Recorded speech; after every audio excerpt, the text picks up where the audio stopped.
Hello दोस्तों, स्वागत है आपके अपने YouTube channel target civil services में। दोस्तों आज के इस लेक्चर में हम बात करने वाले हैं मार्च मंथ से जितने भी करंट अफेयर्स के क्वेश्चन बनेंगे सारे क्वेश्चन को इस करंट अफेयर्स के लेक्चर में हम डिस्कस करेंगे। और साथ ही दोस्तों इन करंट अफेयर्स के क्वेश्चन से जो भी एक्स्ट्रा फैक्ट बनेगा उन्हें भी हम देखने वाले हैं। दोस्तों यहाँ पे हम ऐसे महत्वपूर्ण क्वेश्चन करेंगे जो आपके आने वाले सभी कॉम्पिटिटिव एग्जाम, जैसे कि हम बात करें एसएससी, सीजीएल, सीएचएसएल, एमटीएस और रेलवे के ग्रुप डी और एनटीपीसी और सभी स्टेट के जो एग्जाम होते हैं उनमें सभी में हेल्प करेगा। दोस्तों वीडियो लेक्चर को एंड तक जरूर देखें। शुरुआत करते हैं पहले क्वेश्चन के साथ कि भारत की 23वीं महिला शतरंज ग्रैंड मास्टर कौन बनी है। तो यह बन गई दोस्तों प्रियंका नुटक की। करेक्ट आंसर है यहाँ पे ऑप्शन 1। और आप देख सकते हो दोस्तों ये है प्रियंका नुटक की। तो दोस्तों 19 वर्षीय प्रियंका नुटक्की ने एमपीएल की 47वीं राष्ट्रीय महिला शतरंज चैंपियनशिप में अपना अंतिम MGWM मानदंड हासिल किया है, जिसके साथ ही दोस्तों वह भारत की 23वीं महिला ग्रैंड मास्टर भी बन गई है। तो आपको याद रखना है यहाँ पे भारत की 23वीं महिला शतरंज ग्रैंड मास्टर कौन बनी है, तो यह प्रियंका नुटक्की बनी है। और अब चलते हैं दोस्तों अगले क्वेश्चन की ओर। और आपके लिए अगला क्वेश्चन दोस्तों की फाइनेंशियल एक्शन टास्क फोर्स मतलब FATF के नए अध्यक्ष कौन बने हैं। तो यह बने दोस्तों टी राजा कुमार। यहाँ पे करेक्ट आंसर है ऑप्शन 1। और आप देख सकते हो दोस्तों ये है टी राजा कुमार। तो दोस्तों मैं आपको बता दूं कि ये जो फाइनेंशियल एक्शन टास्क फोर्स है यह G7 समूह के देशों द्वारा स्थापित किया गया एक अंतर सरकारी संगठन है। और इसकी जो स्थापना है वो अंतर्राष्ट्रीय स्तर पर मनी लॉन्ड्रिंग, आतंकवाद, प्रसार वित्त को रोकने और उसका मुकाबला करने के लिए की गई है। और यहाँ पे सबसे इंपॉर्टेंट पॉइंट ये दोस्तों, इन्होंने किसका स्थान लिया है, तो नाम याद रखना है, राजा कुमार ने स्थान लिया है मार्कस क्लियर का। ये आपको पता होना चाहिए। यहाँ पे हम दोस्तों बात करें FATF की, तो इसकी भी बात कर लेते हैं। इसकी जो स्थापना है वो 1989 को की गई थी और इसका मुख्यालय पेरिस फ्रांस में स्थित है। और FATF में दोस्तों सदस्य देश की जो संख्या है वो 39 है। और अध्यक्ष कौन बन गए हैं, तो यह टी राजा कुमार बन गए हैं। और आपके लिए अगला क्वेश्चन दोस्तों कि टेक कंपनी माइक्रोसॉफ्ट द्वारा भारत का सबसे बड़ा डेटा सेंटर क्षेत्र कहाँ पर स्थापित किया जाएगा। तो इसे स्थापित किया जाएगा हैदराबाद तेलंगाना में। करेक्ट आंसर है यहाँ पे ऑप्शन 1। तो दोस्तों टेक कंपनी द्वारा स्थापित हैदराबाद डेटा सेंटर भारत के सबसे बड़े डेटा केंद्र में से एक होगा जो 2025 तक चालू हो जाएगा। यहाँ पे हम दोस्तों बात कर रहे थे माइक्रोसॉफ्ट की। तो दोस्तों मैं आपको बता दूं कि ये जो माइक्रोसॉफ्ट है इसकी स्थापना 4 अप्रैल 1975 को की गई थी। इसका जो मुख्यालय दोस्तों वो वाशिंगटन अमेरिका में स्थित है। और वर्तमान में अध्यक्ष है सत्य नडेला। और माइक्रोसॉफ्ट के संस्थापक कौन है, तो यह बिल गेट्स और पॉल एलन है। तो ये सभी महत्वपूर्ण पॉइंट है इस क्वेश्चन से जो आपको याद रखना है। तो भारत का जो सबसे बड़ा डेटा सेंटर है दोस्तों वो कहाँ पर स्थापित किया जाएगा, हैदराबाद तेलंगाना में। और अब चलते हैं अगले क्वेश्चन की ओर। और आपके लिए अगला क्वेश्चन दोस्तों कि धूम्रपान निषेध दिवस 2022 कब मनाया गया है। तो दोस्तों यह प्रतिवर्ष मनाया जाता है 9 मार्च को। यहाँ पे करेक्ट आंसर है ऑप्शन 3। तो हर वर्ष दोस्तों मार्च महीने के दूसरे बुधवार को धूम्रपान निषेध दिवस मनाया जाता है। और इस दिवस को पहली बार 1984 में मनाया गया था। दोस्तों मैं आपको बता दूं कि ये जो धूम्रपान निषेध दिवस हम मनाने का उद्देश्य यहाँ पे हम बात करें तो धूम्रपान के खतरों का दुनिया भर में प्रसार करना है और इसे रोकने के तरीके के बारे में जागरूकता फैलाना है। और साथ ही वर्ष 2022 के हम थीम की बात करें यहाँ पे तो धूम्रपान छोड़ने के लिए तनावपूर्ण होने की ज़रूरत नहीं है, यह इस वर्ष की थीम है। तो आपको याद रखना है यहाँ पे कि धूम्रपान निषेध दिवस 2022 कब मनाया गया है, तो 9 मार्च को मनाया गया है। और अब चलते हैं अगले क्वेश्चन की ओर। और आपके लिए अगला क्वेश्चन है दोस्तों कि हाल ही में दान ए पेंशन अभियान की जो शुरुआत है वो किसने की है। इसकी जो शुरुआत है दोस्तों वो श्रम एवं रोजगार मंत्रालय ने की है। यहाँ पे करेक्ट आंसर है ऑप्शन 3। तो दान ए पेंशन कार्यक्रम श्रम मंत्रालय द्वारा आइकॉनिक वीक समारोह में शुरू की जाने वाली विभिन्न पहलों का एक हिस्सा है। यह दोस्तों प्रधानमंत्री श्रम योगी मानधन पेंशन योजना के तहत एक पहल है। साथ ही दोस्तों दान ए पेंशन कार्यक्रम में नागरिक अपने तत्काल सहायक कर्मचारियों जैसे कि घरेलू कामगारों, ड्राइवरों, सहायकों आदि के प्रीमियम योगदान को दान कर सकते हैं। तो आपको याद रखना है कि दान ए पेंशन अभियान की जो शुरुआत है वो किसने की है, श्रम एवं रोजगार मंत्रालय ने। और साथ ही दोस्तों आपको यहाँ पे याद रखना है कि वर्तमान में केंद्रीय श्रम एवं रोजगार मंत्रालय के मंत्री कौन है, तो यह भूपेंद्र यादव है। और अब चलते हैं अगले क्वेश्चन की ओर। और आपके लिए अगला क्वेश्चन है कि कौशल्य मातृत्व योजना को किस राज्य की सरकार ने शुरू किया है, तो इसे शुरू किया दोस्तों छत्तीसगढ़ राज्य की सरकार ने। करेक्ट आंसर है यहाँ पे ऑप्शन 2। तो दोस्तों मैं आपको बता दूं कि इस योजना का जो उद्देश्य है वो क्या है, तो महिलाओं को गर्भावस्था के बाद स्वयं और बच्चों के पोषण और देखभाल में सहायता करना है। योजना के तहत दूसरी संतान के रूप में बालिका के जन्म पर राज्य सरकार द्वारा 5,000 रुपये की सहायता प्रदान की जाएगी। तो आपको याद रखना है यहाँ पे करेक्ट आंसर क्या हो गया, ऑप्शन 2 छत्तीसगढ़ राज्य। यहाँ पे हम दोस्तों बात कर रहे हैं छत्तीसगढ़ राज्य की, तो छत्तीसगढ़ राज्य को देख लेते हैं। मैप में आप देख सकते हो दोस्तों ये है छत्तीसगढ़ राज्य। दोस्तों मैं आपको बता दूं कि छत्तीसगढ़ राज्य की जो स्थापना है वो 1 नवंबर, डेट आपको याद रखना है 1 नवंबर 2000 सन को की गई थी। और इसके वर्तमान में मुख्यमंत्री कौन है, तो यह दोस्तों भूपेश बघेल है। साथ ही यहाँ के जो गवर्नर है वो अंसुईया उइके है। और मुख्य न्यायाधीश की बात करें तो यह AK गोस्वामी है। दोस्तों यहाँ पे आपको छत्तीसगढ़ राज्य की जो राजधानी है वो भी याद रखना है, तो यह दोस्तों नया रायपुर मतलब अटल नगर है। और यहाँ पे हम बात करें छत्तीसगढ़ की जो लोकसभा सीट है वो कितनी है, तो 11 है। राज्यसभा सीट दोस्तों 5 है और विधानसभा सीट 90 है। तो ये सभी महत्वपूर्ण पॉइंट थे छत्तीसगढ़ राज्य से जो आपको याद रखना है। और अब दोस्तों बात करते हैं आज के लास्ट क्वेश्चन की कि किस देश ने फेसबुक पर पूर्ण प्रतिबंध लगा दिया है, तो यह प्रतिबंध लगाया है रूस ने। दोस्तों मैं आपको बता दूं कि रूस की सेंसरशिप एजेंसी रोस्कोमांडोजर ने फेसबुक पर रूसी मीडिया के साथ भेदभाव करने का आरोप लगाया है। फेसबुक ने दोस्तों रूस पर आरोप लगाया है कि वह लाखों लोगों का विश्वसनीय सूचना से वंचित कर रहा है। मैं आपको बता दूं कि फेसबुक पर बैन लगाने के बाद रूस ने दोस्तों ट्विटर पर भी कार्रवाई की है। तो दोस्तों यहाँ पे आपको याद रखना है कि रूस ने फेसबुक पर पूर्ण रूप से प्रतिबंध लगा दिया है। और ऐसा क्यों हो रहा है, तो आपको पता है कि यूक्रेन और रूस के बीच दोस्तों युद्ध चल रहा है, जहाँ पे दोस्तों इन दोनों देशों को बहुत सी चीज़ों का सामना करना पड़ रहा है। यहाँ पे हम दोस्तों बात करें फेसबुक की, तो फेसबुक की जो स्थापना है वो कब की गई थी, तो फरवरी 2004 में की गई थी। और इसका हेडक्वार्टर कहाँ पर स्थित है, तो याद रखना है कैलिफोर्निया यूनाइटेड स्टेट में स्थित है। और इसके वर्तमान में CEO कौन है, तो यह दोस्तों मार्क जुकरबर्ग है। ये सभी महत्वपूर्ण पॉइंट है फेसबुक से जो आपको किसे Pandit Hariprasad Chaurasia lifetime achievement award से सम्मानित किया है। तो यह सम्मानित किया दोस्तों उस्ताद अमजद अली खां को। यहाँ पे करेक्ट आंसर हो जाएगा ऑप्शन 3। और आप देख सकते हैं दोस्तों ये है उस्ताद अमजद अली खां, जिन्हें Pandit Hariprasad Chaurasia lifetime achievement award से सम्मानित किया है। तो दोस्तों मैं आपको बता दूं कि ये जो उस्ताद अमजद अली खां है, इनका जो संबंध है वो सरोद वादक से है। और इन्हें 6 मार्च 2022 को Pandit Hariprasad Chaurasia lifetime achievement award से सम्मानित किया है। मैं आपको बता दूं कि ये जो अमजद अली खां है, इन्हें भारत के दूसरे सर्वोच्च नागरिक सम्मान पद्म विभूषण से 2001 में सम्मानित किया गया था। तो याद रखना है यहाँ पे कि करेक्ट आंसर हो गया ऑप्शन 3। उस्ताद अमजद अली खां को Pandit Hariprasad Chaurasia lifetime achievement award से सम्मानित किया है। और अब चलते हैं अगले क्वेश्चन की ओर। और इससे पहले दोस्तों मैं आपको बता दूं कि रोज की तरह हम एक क्वेश्चन ऑफ द डे करते हैं, जिसका जवाब आपको कमेंट सेक्शन में देना होता है। और इसका दोस्तों अगली क्लास में आंसर भी आपको जानने को मिलता है। और साथ ही हम करते हैं डेली जीके तड़का डोज, जहाँ पे हम बात करने वाले हैं आज के डेली जीके तड़का डोज 35 की। यहाँ पे दोस्तों ऐसे सेलेक्टेड क्वेश्चन हम करते हैं जो आने वाले एग्जाम में, मतलब इंडिया में जो भी एग्जाम होता है उनमें पूछे जा सकते हैं। तो आज का दूसरा क्वेश्चन दोस्तों कि ISSF विश्व कप 2022 में भारत ने कितने मेडल जीते हैं, तो दोस्तों भारत ने कुल पदक जीते हैं 7। करेक्ट आंसर है यहाँ पे ऑप्शन 2। तो दोस्तों भारतीय टीम 4 स्वर्ण पदक, 2 रजत पदक और 1 कांस्य पदक सहित कुल 7 पदकों के साथ पदक तालिका में शीर्ष स्थान पर रही है। यहाँ पे हम बात करें नॉर्वे की, जिन्होंने दोस्तों 3 स्वर्ण पदक, 1 रजत पदक और 2 कांस्य पदक जीते हैं, जिसके साथ पदक तालिका में दूसरा स्थान हासिल किया है। यहीं पे हम बात करें फ्रांस की, स्वर्ण पदक के साथ तीसरा स्थान हासिल किया है। तो दोस्तों आपको याद रखना है कि ISSF विश्व कप, तो दोस्तों आपको याद रखना है कि ISSF विश्व कप 2022 में भारत ने कुल कितने पदक जीते, 7 पदक जीते हैं। और अब चलते हैं अगले क्वेश्चन की ओर।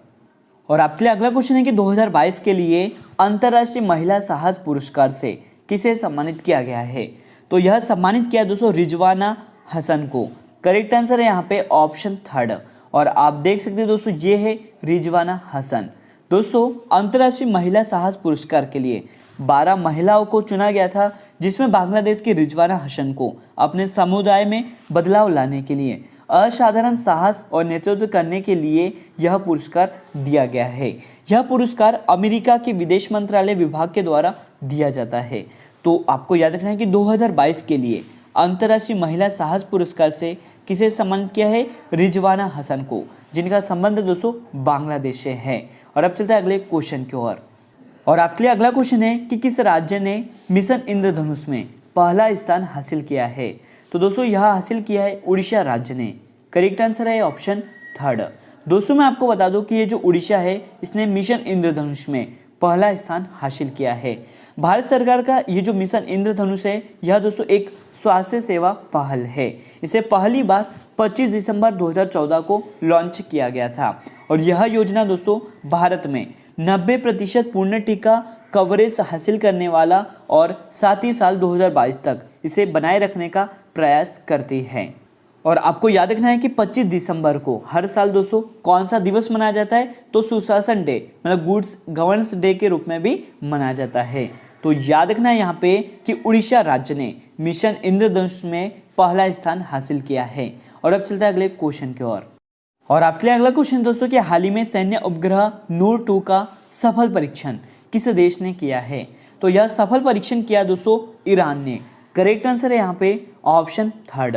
तो ईरान के इस्लामिक रिवॉल्यूशनरी गार्ड कॉर्प्स ने पृथ्वी से 500 किलोमीटर मतलब 311 मील की ऊंचाई पर एक सैन्य उपग्रह नूर 2 का सफलतापूर्वक परीक्षण किया है। दोस्तों यह इस्लामिक रिपब्लिक द्वारा लॉन्च किया गया दूसरा सैन्य उपग्रह है जो कि नूर का, यहाँ पे हम बात करें मतलब की, तो यह दोस्तों फारसी में होता है रोशनी, मतलब नूर का मतलब क्या होता है, रोशनी होता है। तो याद रखना आपको कि ईरान ने सैन्य उपग्रह नूर 2 का सफल परीक्षण किया है। और अब चलते हैं अगले क्वेश्चन की ओर। और आपके लिए अगला क्वेश्चन दोस्तों कि आईसीसी टेस्ट रैंकिंग में दुनिया के नंबर 1 ऑलराउंडर कौन बने हैं। यह बन गए दोस्तों रविंद्र जडेजा। यहाँ पे करेक्ट आंसर है ऑप्शन थर्ड। तो रविंद्र जडेजा दोस्तों श्रीलंका के खिलाफ टेस्ट सीरीज के पहले मैच में शानदार प्रदर्शन इन्होंने किया है, जिसके साथ ही वह 406 अंक के साथ ऑलराउंडर रैंकिंग में पहले पायदान पर पहुंच गए हैं। यहाँ पे हम बात करें टॉप 3 जो खिलाड़ी है उनकी, तो पहले स्थान पर रविंद्र जडेजा जो कि 406 अंक के साथ पहले स्थान पर है। दूसरे स्थान पर है दोस्तों जेसन होल्डर जो कि 382 अंक के साथ दूसरे स्थान पर है। यहीं पे हम बात करें तीसरे स्थान की, तो यह रविचंद्र अश्विन है जो कि 347 अंक के साथ है। तो याद रखना दोस्तों यहाँ पे करेक्ट आंसर हो गया ऑप्शन थर्ड रविंद्र जडेजा, जो कि आईसीसी टेस्ट रैंकिंग में दुनिया के नंबर 1 ऑलराउंडर बन गए हैं। और अब चलते हैं अगले क्वेश्चन की ओर। और आपके लिए अगला क्वेश्चन है कि G7 कृषि मंत्रियों की आभासी सम्मेलन की जो अध्यक्षता है वो कौन सा देश करेगा। इसकी अध्यक्षता करने वाला है दोस्तों जर्मनी। यहाँ पे करेक्ट आंसर है ऑप्शन 2। तो दोस्तों G7 कृषि मंत्रियों की जो एक आभासी बैठक है यह जर्मनी अध्यक्षता में आयोजित की जाएगी। और इस बैठक में खाद्य बाजारों को स्थिर करने के तरीकों पर भी ध्यान दिया जाएगा। यहाँ पे हम दोस्तों बात कर रहे थे G7 की, तो G7 को थोड़ा डिटेल में समझ लेते हैं। तो G7 को दोस्तों पहले G6 के रूप में जाना जाता था और यह G7 कब से हुआ, जब इसमें कनाडा जुड़ा। दोस्तों यहाँ पे हम बात करें कि G7 में जो सदस्य देश है वो कौन कौन से हैं, तो यह दोस्तों France, Germany, Italy, United kingdom और जापान, अमेरिका और कनाडा है। यहाँ पे हम बात करें कि पहला G7 शिखर सम्मेलन का जो आयोजन है वो कब किया गया था, तो 1975 में फ्रांस में हुआ था। क्या दोस्तों आपको पता है G7 का सदस्य भारत है या नहीं, तो दोस्तों याद रखना है G7 का जो सदस्य भारत नहीं है। अगला पॉइंट है कि 46वें G7 शिखर सम्मेलन 2022 का जो आयोजन है वो कहाँ पर होना था, तो दोस्तों यह होना था अमेरिका में, जो कि स्थगित हो गया था। यहाँ पे हम बात करें कि 47वें G शिखर सम्मेलन 2021 जो आयोजन है वो कहाँ पर होगा, तो यूनाइटेड किंगडम में। यह सभी महत्वपूर्ण पॉइंट है ग्रुप ऑफ 7 से, मतलब G7 से जो आपको वायुसेना अकादमी के नए कमांडेंट कौन बने हैं। यह बन गए दोस्तों बी चंद्रशेखर। यहाँ पे करेक्ट आंसर है ऑप्शन 2। तो दोस्तों यह जो भारतीय वायुसेना अकादमी है, यह भारतीय वायुसेना का प्रमुख प्रशिक्षण केंद्र है। साथ ही हम यहाँ पे बात करें कि ये जो भारतीय वायुसेना अकादमी है, इसकी स्थापना कब की गई थी, तो 1969 में। और इसका मुख्यालय कहाँ पर स्थित है, तो यह हैदराबाद तेलंगाना में स्थित है। यहाँ पे हम दोस्तों बात करें भारतीय वायुसेना की, तो दोस्तों मैं आपको बता दूं कि वायुसेना दिवस यस प्रतिवर्ष 8 अक्टूबर को मनाया जाता है। वायुसेना के प्रमुख की बात करें तो यह विवेक राम चौधरी है, और वायुसेना के उप प्रमुख कौन है दोस्तों, तो यह संदीप सिंह हैं। यह सभी महत्वपूर्ण पॉइंट है इस क्वेश्चन से जो आपको याद रखना है। तो याद रखना है दोस्तों आपको कि भारतीय वायुसेना अकादमी के नए कमांडेंट कौन बन गए हैं, तो यह बी चंद्रशेखर बन गए हैं। और अब चलते हैं अगले क्वेश्चन की ओर। और आपके लिए अगला क्वेश्चन दोस्तों कि दक्षिण कोरिया के नए राष्ट्रपति कौन बने हैं। तो दोस्तों मैं आपको बता दूं कि दक्षिण कोरिया के जो नए राष्ट्रपति है वो बन गए हैं यून सुक युअल। करेक्ट आंसर है यहाँ पे ऑप्शन 1। और आप देख सकते हो दोस्तों ये है यून सुक युअल, जिन्हें दक्षिण कोरिया के नए राष्ट्रपति के रूप में नियुक्त किया गया है। और इन्होंने दोस्तों किसका स्थान लिया है, तो याद रखना है मून जे इन का स्थान लिया है। दोस्तों यहाँ पे हम बात कर रहे हैं दक्षिण कोरिया की, जो कि एशिया महाद्वीप में स्थित है। दक्षिण कोरिया की जो करेंसी है वो दक्षिण कोरिया वॉन है, और प्रधानमंत्री कौन है दोस्तों, तो यह किम बू क्यूम है। और दक्षिण कोरिया के नए राष्ट्रपति बन गए हैं यून सुक युअल बन गए हैं। यहाँ पे हम साथ ही बात कर लेते हैं कि दक्षिण कोरिया और उत्तर कोरिया की जो अंतर्राष्ट्रीय सीमा है उसका नाम क्या है, तो यह दोस्तों 38वीं समांतर लाइन है। याद रखना कौन सी है, तो 38 पैरेलल लाइन है। यहीं पे हम बात करें दक्षिण कोरिया की संसद का नाम क्या है, तो यह नेशनल असेंबली है। तो यह सभी महत्वपूर्ण पॉइंट है इस क्वेश्चन से जो आपको याद रखना है। करेक्ट आंसर यहाँ पे क्या हो गया दोस्तों, ऑप्शन 1। यून सुक युअल को दक्षिण कोरिया के नए राष्ट्रपति के रूप में नियुक्त किया है। और अब चलते हैं अगले क्वेश्चन की ओर। और आपके लिए अगला क्वेश्चन दोस्तों कि राष्ट्रीय वित्तीय रिपोर्टिंग प्राधिकरण के नए अध्यक्ष कौन बने हैं। यह बने हैं दोस्तों अशोक कुमार गुप्ता। यहाँ पे करेक्ट आंसर है ऑप्शन 2। तो दोस्तों मैं आपको बता दूं कि NFRA मतलब नेशनल फाइनेंशियल रिपोर्टिंग अथॉरिटी के जो नए अध्यक्ष है दोस्तों वह अशोक कुमार गुप्ता बन गए हैं। मैं आपको बता दूं कि ये जो राष्ट्रीय वित्तीय रिपोर्टिंग प्राधिकरण है दोस्तों, यह ऑडिटिंग पेशे के लिए एक स्वतंत्र नियामक के रूप में कार्य करती है। और इसकी जो स्थापना है वो 1 अक्टूबर 2018 को की गई थी। तो याद रखना आपको कि राष्ट्रीय वित्तीय रिपोर्टिंग प्राधिकरण के नए अध्यक्ष कौन बन गए हैं, तो यह अशोक कुमार गुप्ता बन गए हैं। दोस्तों याद रखना कौन बन गए, तो यह अशोक कुमार गुप्ता बन गए हैं। और अब चलते हैं अगले क्वेश्चन की ओर। आपके लिए अगला क्वेश्चन दोस्तों कि भारत में विश्व स्वास्थ्य संगठन द्वारा दुनिया के सबसे बड़े global centre for traditional medicine की स्थापना कहां पर की जाएगी। इसकी स्थापना की जा रही है दोस्तों जामनगर गुजरात में। करेक्ट आंसर है यहाँ पे ऑप्शन 2। तो दोस्तों मैं आपको बता दूं कि विश्व स्वास्थ्य संगठन वर्ल्ड हेल्थ ऑर्गेनाइजेशन द्वारा global centre for traditional medicine की स्थापना आयुष मंत्रालय के तहत गुजरात के जामनगर में दुनिया में पारस्परिक चिकित्सा के लिए पहला और एकमात्र ग्लोबल आउटपुट पोस्टेड वैश्विक केंद्र होगा। और यहाँ पे हम बात करें विश्व स्वास्थ्य संगठन मतलब वर्ल्ड हेल्थ ऑर्गेनाइजेशन की, तो इसकी जो स्थापना है वो 7 अप्रैल 1948 को की गई थी। और इसका मुख्यालय दोस्तों जेनेवा स्विट्जरलैंड में स्थित है। और महानिदेशक कौन बन गए हैं, तो यह टेड्रोस एडेनोम बन गए हैं। और WHO के वर्तमान में सदस्य देश कितने हैं, तो यह 194 है। तो ये सभी महत्वपूर्ण पॉइंट है इस क्वेश्चन से जो आपको याद रखना है। याद रखना है दोस्तों कि भारत में विश्व स्वास्थ्य संगठन द्वारा दुनिया के सबसे बड़े global centre for traditional medicine की जो स्थापना है वो कहाँ पर की जाएगी, तो जामनगर गुजरात में। और अब चलते हैं अगले क्वेश्चन की ओर। और आपके लिए अगला क्वेश्चन दोस्तों कि ICC महिला ODI विश्व कप के इतिहास में सर्वाधिक विकेट लेने वाली गेंदबाज कौन बन गई है, तो यह बन गई दोस्तों झूलन गोस्वामी। करेक्ट आंसर है यहाँ पे ऑप्शन 3। तो दोस्तों अपने करियर का 5वां विश्व कप खेल रही भारतीय गेंदबाज झूलन गोस्वामी न्यूजीलैंड के खिलाफ विकेट कीपर केटी मार्टिन को आउट करके ICC महिला ODI वर्ल्ड कप के इतिहास में सर्वाधिक विकेट लेने वाली गेंदबाज बन गई है। दोस्तों झूलन गोस्वामी ने अब तक वर्ल्ड कप में 39 विकेट झटके हैं। तो याद रखना आपको कि ICC महिला ODI विश्व कप के इतिहास में सर्वाधिक विकेट लेने वाली गेंदबाज कौन बन गई है, तो यह झूलन गोस्वामी बन गई है। करेक्ट आंसर हो गया यहाँ पे ऑप्शन 3। और अब चलता है अगले क्वेश्चन की ओर। और आपके लिए अगला क्वेश्चन दोस्तों कि भारतीय रेलवे के पहले गति शक्ति कार्गो टर्मिनल को कहां पर शुरू किया गया है। इसे शुरू किया गया है दोस्तों थापर नगर झारखंड में। करेक्ट आंसर हो जाएगा यहाँ पे ऑप्शन 2। तो दोस्तों गति शक्ति मल्टी मॉडल कार्गो टर्मिनल को प्रधानमंत्री नरेंद्र मोदी के विजन गति शक्ति और रेल मंत्रालय की नीति के अनुरूप मेथन पावर लिमिटेड द्वारा भारतीय रेल के आसनसोल डिवीजन थापर नगर में सफलतापूर्वक शुरू किया गया है। मैं आपको बता दूं कि ये जो इंडियन रेलवे है इसकी स्थापना 16 अप्रैल 1853 को की गई थी और इसका मुख्यालय नई दिल्ली में स्थित है। रेलवे मंत्री दोस्तों वर्तमान में कौन है, तो यह अश्विनी वैष्णव है। यहीं पे हम बात करें कि रेलवे बोर्ड के अध्यक्ष कौन है, तो यह दोस्तों याद रखना है, यह कौन है, वीके त्रिपाठी है, यह आपको याद रखना है। यहीं पे हम दोस्तों बात करें कि स्वतंत्र भारत के पहले रेल मंत्री कौन थे, तो यह जॉन मथाई थे। ये सभी महत्वपूर्ण पॉइंट है इस क्वेश्चन से जो आपको याद रखना है। भारतीय रेलवे के पहले गति शक्ति कार्गो टर्मिनल को कहां पर शुरू किया गया है, तो थापर नगर झारखंड में। और अब चलते हैं दोस्तों अगले क्वेश्चन की ओर। और आपके लिए अगला क्वेश्चन दोस्तों कि विश्व गुर्दा दिवस 2022 कब मनाया गया है, तो दोस्तों इसे प्रतिवर्ष मनाया जाता है 10 मार्च को। यहाँ पे करेक्ट आंसर हो जाएगा ऑप्शन थर्ड। तो दोस्तों ज्वाइंट स्टीयरिंग कमेटी द्वारा विश्व गुर्दा दिवस मतलब वर्ल्ड किडनी डे मार्च के दूसरे गुरुवार को मनाया जाता है और इस वर्ष कब मनाया गया है दोस्तों, तो 10 मार्च को मनाया गया है।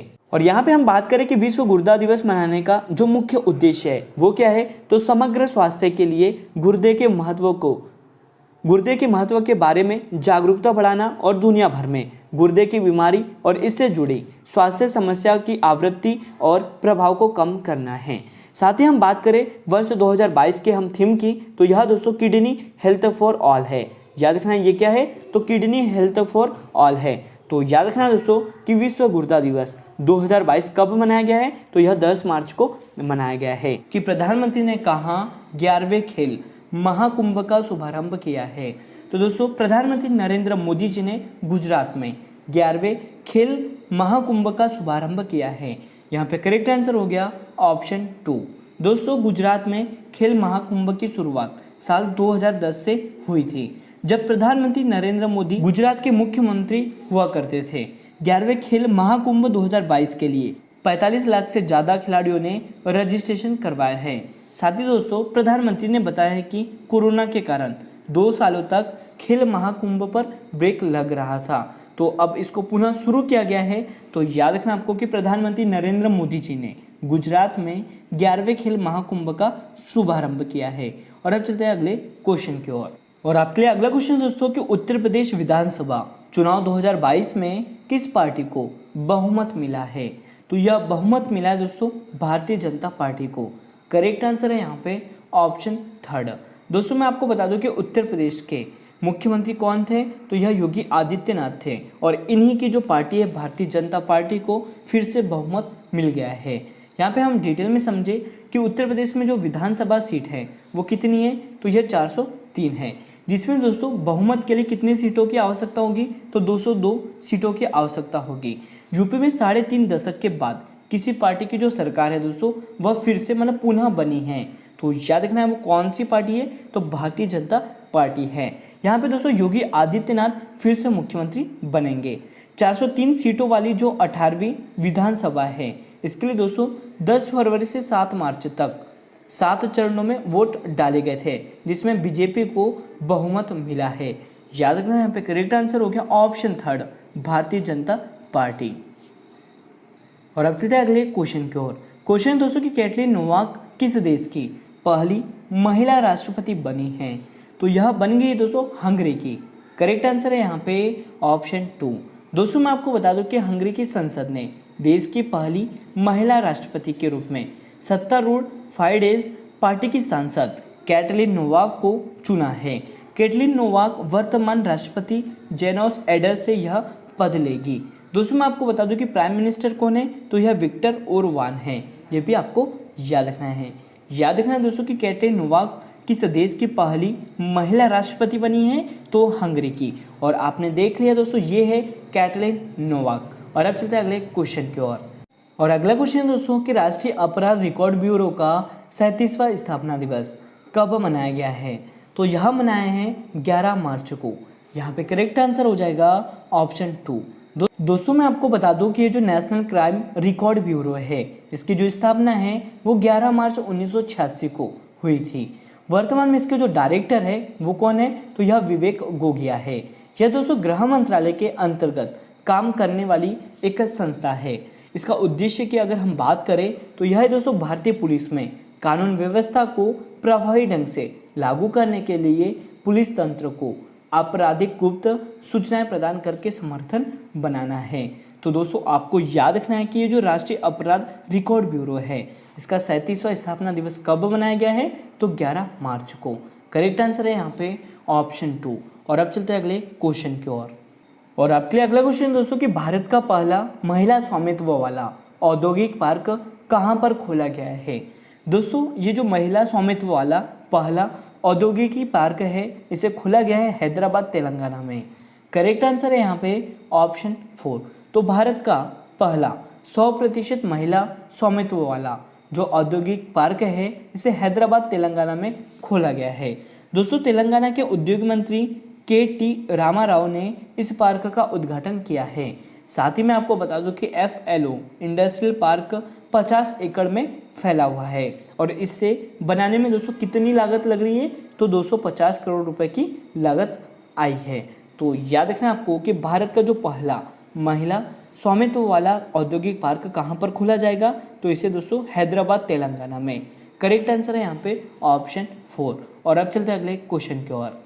और आपके लिए अगला क्वेश्चन दोस्तों कि टीम रॉयल चैलेंजर बेंगलोर ने अपने नए कप्तान के रूप में किसे नियुक्त किया है? तो दोस्तों मैं आपको बता दूं कि ये जो रॉयल चैलेंजर बेंगलोर है, इसके नए अब कप्तान होंगे फॉफ डुप्लेसिस। करेक्ट आंसर है यहाँ पे ऑप्शन 2। और आप देख सकते हैं दोस्तों ये है फॉफ डुप्लेसिस, जिन्हें टीम रॉयल चैलेंजर बेंगलोर के नए कप्तान के रूप में नियुक्त किया गया है। दोस्तों मैं आपको बता दूं कि जो फॉफ डुप्लेसिस है, यह विराट कोहली के स्थान पर रॉयल चैलेंजर बेंगलोर के नए कप्तान बनेंगे। इंडियन प्रीमियर लीग के 15वें संस्करण का जो आयोजन है वो 26 मार्च 2022 से शुरू किया जाएगा। तो याद रखना आपको कि रॉयल चैलेंजर बेंगलोर के नए कैप्टन कौन बन गए हैं? तो यह फॉफ डुप्लेसिस बन गए हैं। और इन्होंने किसका स्थान लिया दोस्तों? तो विराट कोहली का। और अब चलते हैं अगले क्वेश्चन की ओर। और आपके अगला क्वेश्चन दोस्तों कि एयर इंडिया के नए अध्यक्ष कौन बने हैं? दोस्तों मैं आपको बता दूं कि ये जो एयर इंडिया है, इसके नए अध्यक्ष बन गए हैं नटराजन चंद्रशेखरन। करेक्ट आंसर है यहाँ पे ऑप्शन 4। और आप देख सकते हैं दोस्तों ये है नटराजन चंद्रशेखरन, जिसे एयर इंडिया के नए अध्यक्ष के रूप में नियुक्त किया है।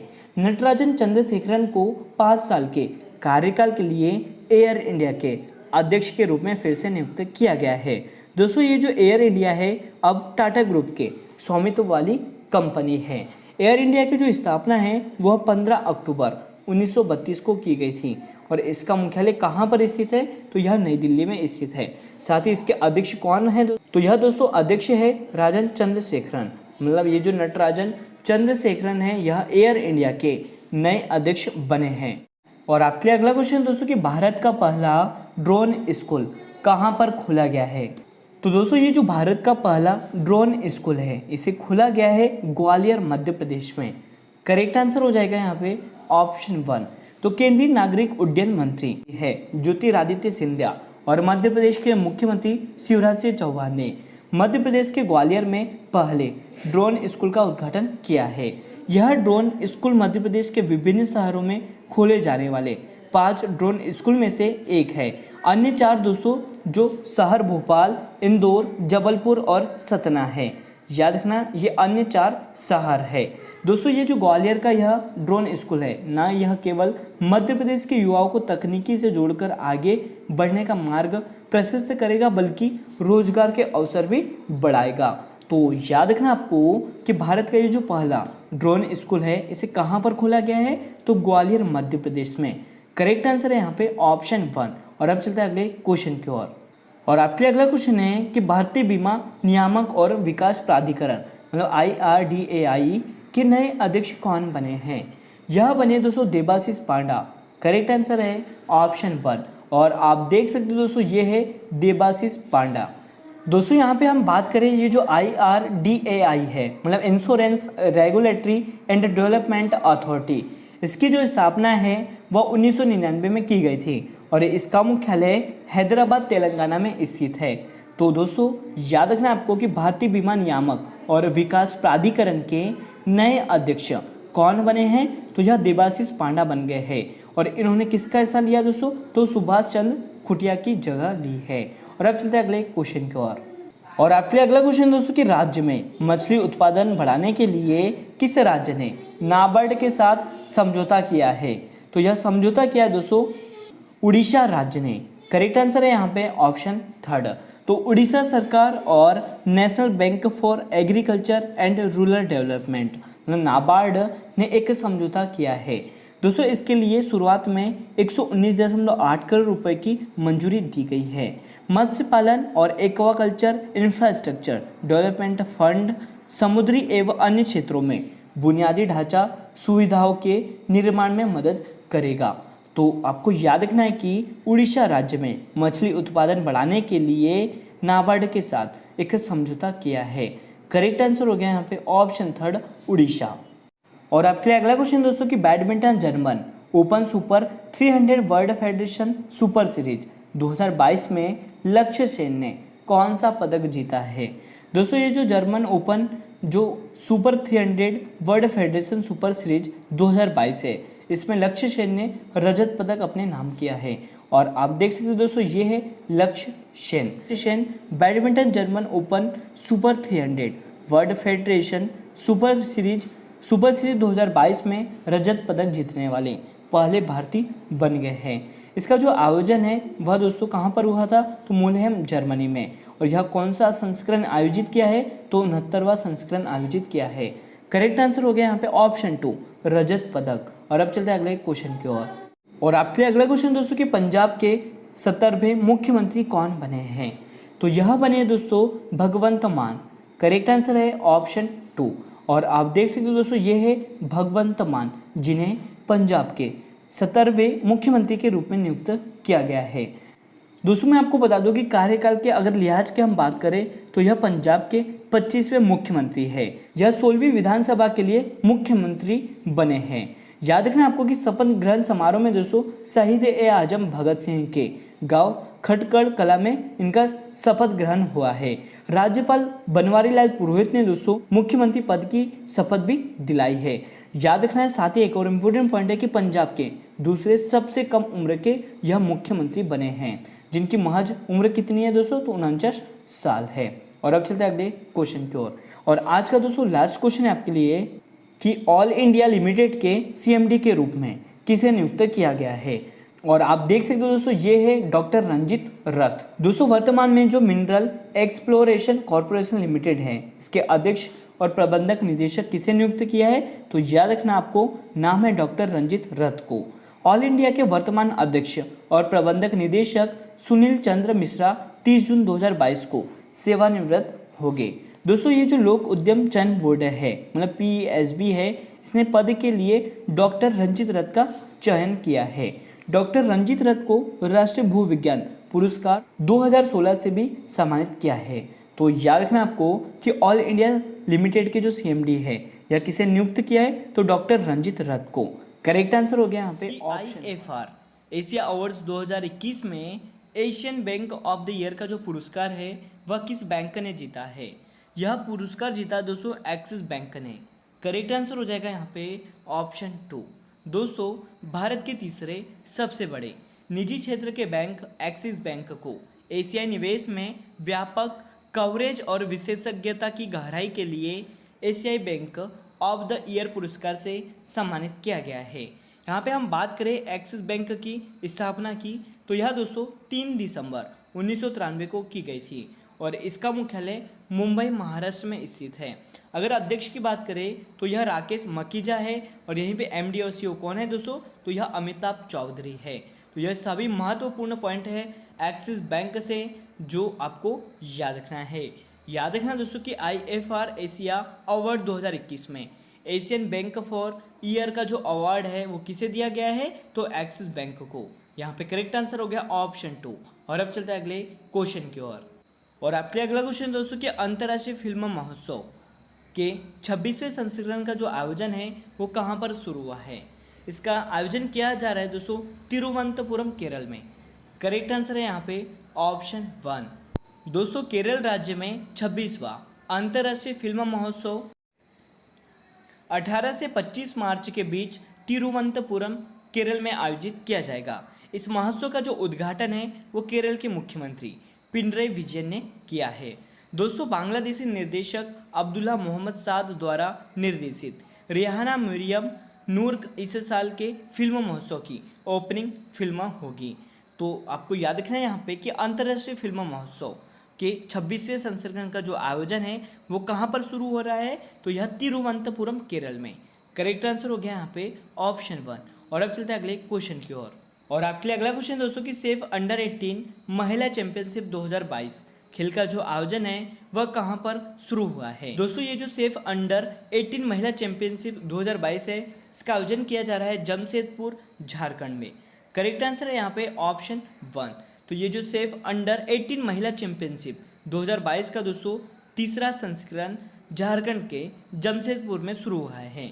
यह दक्षिण एशियाई फुटबॉल महासंघ द्वारा आयोजित महिलाओं की अंडर 18 राष्ट्रीय टीमों के लिए एक अंतर्राष्ट्रीय फुटबॉल प्रतियोगिता है। यहाँ पे हम दोस्तों बात करें सैफ मतलब साउथ एशियन फुटबॉल फेडरेशन की, जिसकी स्थापना 1997 को की गई थी और इसका जो मुख्यालय है वह ढाका बांग्लादेश में स्थित है। और इसमें जो सदस्य देश है मतलब ये जो सैफ है दोस्तों, इसमें सदस्य देश कितने हैं, तो यह 7 है। ये भी आपको याद रखना है। याद रखना है यहाँ पे करेक्ट आंसर हो गया ऑप्शन 1 जमशेदपुर झारखंड, जहाँ पे सेफ अंडर 18 महिला चैंपियनशिप 2022 का खेल का आयोजन होने वाला है। और अब चलता है अगले क्वेश्चन की ओर। और आपके लिए अगला क्वेश्चन दोस्तों कि वैज्ञानिक अनुसंधान में उत्कृष्ट कार्य के लिए 31वें जीडी बिरला पुरस्कार से किसे सम्मानित किया जाएगा। दोस्तों, यह सम्मानित किया जा रहा है नारायण प्रधान को। यहाँ पे करेक्ट आंसर है ऑप्शन 1। तो दोस्तों, नारायण प्रधान को छोटे प्रकाश सामग्री के नए आकार को डिजाइन करने में मदद करने के लिए जीडी बिरला पुरस्कार से सम्मानित किया जाएगा। जीडी बिरला पुरस्कार 50 वर्ष से कम आयु के प्रख्यात भारतीय वैज्ञानिकों को विज्ञान की किसी भी शाखा में उनके मौलिक और उत्कृष्ट योगदान के लिए मान्यता देने के लिए प्रदान किया जाता है। तो याद रखना आपको कि नारायण प्रधान को वैज्ञानिक अनुसंधान में उत्कृष्ट कार्य के लिए 31वें जीडी बिरला पुरस्कार से सम्मानित किया जाएगा। और अब चलते हैं अगले क्वेश्चन की ओर। और आपके लिए अगला क्वेश्चन दोस्तों कि ICC men's player of the month पुरस्कार फरवरी किस भारतीय क्रिकेटर को प्रदान किया गया है। तो यह दोस्तों प्रदान किया गया है श्रेयस अय्यर को। करेक्ट आंसर है यहाँ पे ऑप्शन 4। दोस्तों, भारतीय बल्लेबाज श्रेयस अय्यर को फरवरी के लिए ICC men's player of the month चुना गया है। न्यूजीलैंड की हरफन मौला खिलाड़ी अमरेलिया केर को दोस्तों फरवरी के लिए आईसीसी की महीने की महिला खिलाड़ी के रूप में चुना गया है। मतलब ICC player of the month के लिए किसे चुना गया है, तो यह महिला खिलाड़ी में दोस्तों अमेलिया केर को चुना गया है। तो याद रखना आपको यहाँ पे करेक्ट आंसर क्या हो गया ऑप्शन 4 श्रेयस अय्यर। यहाँ पे हम दोस्तों बात कर रहे हैं आईसीसी की मतलब इंटरनेशनल क्रिकेट काउंसिल की। तो दोस्तों इसकी जो स्थापना है वह 1909 में की गई थी और इसका मुख्यालय दुबई यूएई में स्थित है। इसके अध्यक्ष की बात करें तो यह ग्रेग बार्कले है और इसके सीईओ कौन है दोस्तों, तो यह जोफ एलार्डिस है। तो यह सभी महत्वपूर्ण पॉइंट है आईसीसी से जो आपको याद रखना है। और अब चलते हैं अगले क्वेश्चन की ओर। और आपके लिए अगला क्वेश्चन दोस्तों कि आयुध निर्माण दिवस 2022 कब मनाया गया है। दोस्तों, ये जो ऑर्डिनेंस फैक्ट्री डे यह प्रतिवर्ष 18 मार्च को मनाया जाता है। यहाँ पे करेक्ट आंसर है ऑप्शन 4। तो हर वर्ष 18 मार्च को भारतीय आयुध निर्माण दिवस मनाया जाता है। इस दिन दोस्तों ऑर्डिनेंस फैक्ट्री दिवस भी कहा जाता है। मतलब इस दिवस को किस रूप में जाना जाता है, तो ऑर्डिनेंस फैक्ट्री दिवस के रूप में जाना जाता है। 18 मार्च 1802 में कोसीपुर कोलकाता में भारत की सबसे पुरानी निर्माण फैक्ट्री स्थापित की गई थी, जिसके उपलक्ष्य में दोस्तों हर साल यह दिवस मनाया जाता है। याद रखना यहाँ पे करेक्ट आंसर हो गया ऑप्शन 4 18 मार्च। और अब बात करते हैं दोस्तों आज के लास्ट क्वेश्चन की। तो आज का लास्ट क्वेश्चन है कि दिशांक ऐप को किसने लॉन्च किया है। दोस्तों, इस ऐप को लॉन्च किया है कर्नाटक राज्य ने। यहाँ पे करेक्ट आंसर हो जाएगा ऑप्शन 2। तो दिशांक ऐप को कर्नाटक राज्य रिमोट सेंसिंग एप्लीकेशन सेंटर के भौगोलिक सूचना प्रणाली कार्यक्रम के तहत विकसित किया है। दोस्तों, ऐप का जो उद्देश्य है वो क्या है, तो नागरिकों को भूमि डेटाबेस में दर्ज भूमि और स्वामित्व के बारे में जानकारी प्राप्त करने में सक्षम बनाना है। तो आपको याद रखना है कि ये जो दिशांक ऐप है इसे किस राज्य ने लॉन्च किया है, तो कर्नाटक राज्य ने। यहाँ पे करेक्ट आंसर हो गया ऑप्शन 2। पहला क्वेश्चन है कि हर साल विश्व गौरैया दिवस मतलब वर्ल्ड स्पैरो डे कब मनाया जाता है। तो दोस्तों मैं आपको बता दूं कि हर साल विश्व गौरैया दिवस 20 मार्च को मनाया जाता है। यहाँ पे करेक्ट आंसर है ऑप्शन 4। तो दोस्तों 20 मार्च को हर साल विश्व गौरैया दिवस के रूप में मनाया जाता है। यह घरेलू गौरैया के पतन के बारे में जागरूकता पैदा करने के लिए मनाया जाता है। अगर यहाँ पे हम बात करें इस वर्ष की थीम की, तो यह है दोस्तों आई लव स्पैरो। याद रखना आपको इस वर्ष की थीम क्या है, आई लव स्पैरोज, ये आपको याद रखना है। दोस्तों याद रखना है कि हर साल विश्व गौरैया दिवस कब मनाया जाता है, तो 20 मार्च को। और अब चलते हैं अगले क्वेश्चन की ओर। और आपके लिए अगला क्वेश्चन है कि भारत को विश्व प्रसन्नता सूची में कौन सा स्थान मिला है। दोस्तों मैं आपको बता दूं कि इस इंडेक्स में जो भारत की रैंक रही है वो 136वीं रही है। करेक्ट आंसर है यहाँ पे ऑप्शन 3। तो इस साल की रिपोर्ट में यूरोपीय देश फिनलैंड को दोस्तों खुश रहने के मामले में सभी देशों से आगे बताया गया है। यहीं पे हम बात करें फिनलैंड के जो बाद है दोस्तों वह डेनमार्क है, और तीसरे नंबर पर आइसलैंड, चौथे पर स्विट्जरलैंड, पांचवें पर नीदरलैंड और छठे पर लक्सबर्ग, सातवें पर नॉर्वे और इजराइल को दोस्तों शीर्ष स्थान दिया गया है। यहीं पे हम दोस्तों बात करें कि भारत को 146 देशों में कौन सा स्थान मिला है, तो 136वां स्थान मिला है। यहीं पे एक और इम्पोर्टेंट पॉइंट याद रखना है कि फिनलैंड ने लगातार 5वें साल शीर्ष पर स्थान बनाया हुआ है। और यहीं पे दोस्तों मैं आपको बता दूं कि जो वर्ल्ड हैप्पीनेस रिपोर्ट है 2022 को संयुक्त राष्ट्र स्थायी विकास उपाय नेटवर्क की तरफ से जारी किया गया है, और इसमें कोविड-19 और विश्व की अन्य घटनाओं से लोगों पर पड़ने वाले असर पर ध्यान केंद्रित किया गया है। रिपोर्ट के अगर मुताबिक हम बात करें दोस्तों, देश है पाकिस्तान, उसकी रैंक कौन सी रही है, तो यह 121वीं रही है। यहीं पे हम बांग्लादेश और चीन की बात करें तो बांग्लादेश की जो रैंक है दोस्तों वो 94, और चीन की जो रैंक है वो कौन सी है, तो यह 72 है। तो ये सभी महत्वपूर्ण पॉइंट है इस क्वेश्चन से जो आपको याद रखना है। करेक्ट आंसर है यहाँ पे ऑप्शन 3। और अब चलते हैं अगले क्वेश्चन दोस्तों, ये रहा कि हाल ही में भारत का पहला डिजिटल वाटर बैंक एक्वेरियम किस शहर में लॉन्च किया गया है। दोस्तों इसे लॉन्च किया गया है कर्नाटक राज्य में। करेक्ट आंसर है ऑप्शन 2। तो दोस्तों कर्नाटक के आईटी मंत्री CN अश्वय नारायण ने भारत का पहला digital water data bank aquarium launch किया है। दोस्तों ये जो डिजिटल वाटर डाटा बैंक है यह विभिन्न संस्थानों से प्राप्त जल डेटा की एक सूची है, यह पानी के विभिन्न पहलुओं के बारे में विश्वसनीय जानकारी प्रदान करेगा। साथ ही यह जल सुरक्षित दुनिया को प्राप्त करने के लिए साक्ष्य आधारित नीतियाँ और निर्णय लेने में मदद भी करता है। तो आपको याद रखना है यहाँ पे कि भारत का जो पहला डिजिटल वाटर बैंक मतलब एक्वेरियम किस शहर में लॉन्च किया गया है, तो इसे कर्नाटक शहर में लॉन्च किया है। यहाँ पे करेक्ट आंसर हो गया ऑप्शन 2। और अब चलते हैं अगले क्वेश्चन की ओर। और आपके अगला क्वेश्चन है दोस्तों कि कोलगेट पोमोलियो इंडिया लिमिटेड की CEO और MD किसे नियुक्त किया है। दोस्तों ये जो कोलगेट पोमोलियो है CEO और MD के रूप में नियुक्त किया है प्रभा नरसिम्हन को। करेक्ट आंसर है यहाँ पे ऑप्शन 2। तो दोस्तों इनकी जो नियुक्ति है वो 1 सितंबर 2022 से प्रभावी होगी। वह इससे पहले हिंदुस्तान यूनिलीवर मतलब HUL के कार्यकारी निदेशक के रूप में कार्यरत थी। प्रभा नरसिम्हम IIM से पास आउट है, और इन्होंने दोस्तों मधुरा गारमेंट्स, यूनिलीवर जैसी कंपनियों में काम किया है। तो आपको याद रखना है यहाँ पे कि कोलगेट पोमोलियो इंडिया लिमिटेड की CEO और MD किसे नियुक्त किया है, तो यह दोस्तों प्रभा नरसिम्हन को नियुक्त किया है। और अब चलते हैं अगले क्वेश्चन की ओर। और आपके अगला क्वेश्चन है दोस्तों कि संयुक्त राष्ट्र द्वारा अंतर्राष्ट्रीय दिवस इस्लामोफोबिया का मुकाबला करने के रूप में किस दिन को घोषित किया गया है। तो यह घोषित किया दोस्तों 15 मार्च को। यहाँ पे करेक्ट आंसर है ऑप्शन 3। दोस्तों संयुक्त राष्ट्र महासभा ने 15 मार्च को इस्लामोफोबिया का मुकाबला करने के लिए अंतर्राष्ट्रीय दिवस के रूप में स्थापित करने के एक प्रस्ताव को मंजूरी दे दी है। इस प्रस्ताव को संयुक्त राष्ट्र द्वारा सर्वसम्मति से अपनाया गया था, और यह दोस्तों 55 मुस्लिम देशों द्वारा प्रायोजित किया गया था, और यह धर्म और विश्वास की स्वतंत्रता के अधिकार पर जोर देता है। साथ ही मैं आपको बता दूं कि यह उस दिन को चिन्हित करता है जब एक बंदूकधारी ने क्राइस्ट चर्च न्यूजीलैंड में 2 मस्जिदों में प्रवेश कर 51 उपासकों को मार दिया और 40 अन्य को घायल कर दिया था। तो याद रखना आपको कि संयुक्त राष्ट्र द्वारा अंतर्राष्ट्रीय दिवस इस्लामोफोबिया का मुकाबला करने के रूप में किस दिन को घोषित किया है? तो यह घोषित किया है 15 मार्च को। और अब चलते अगले क्वेश्चन की ओर। और आपके लिए अगला क्वेश्चन दोस्तों कि फसल विविधीकरण सूचकांक का उपयोग करने के लिए देश में पहला राज्य कौन सा है? तो इसमें पहला राज्य है दोस्तों तेलंगाना। यहाँ पे करेक्ट आंसर है ऑप्शन 3।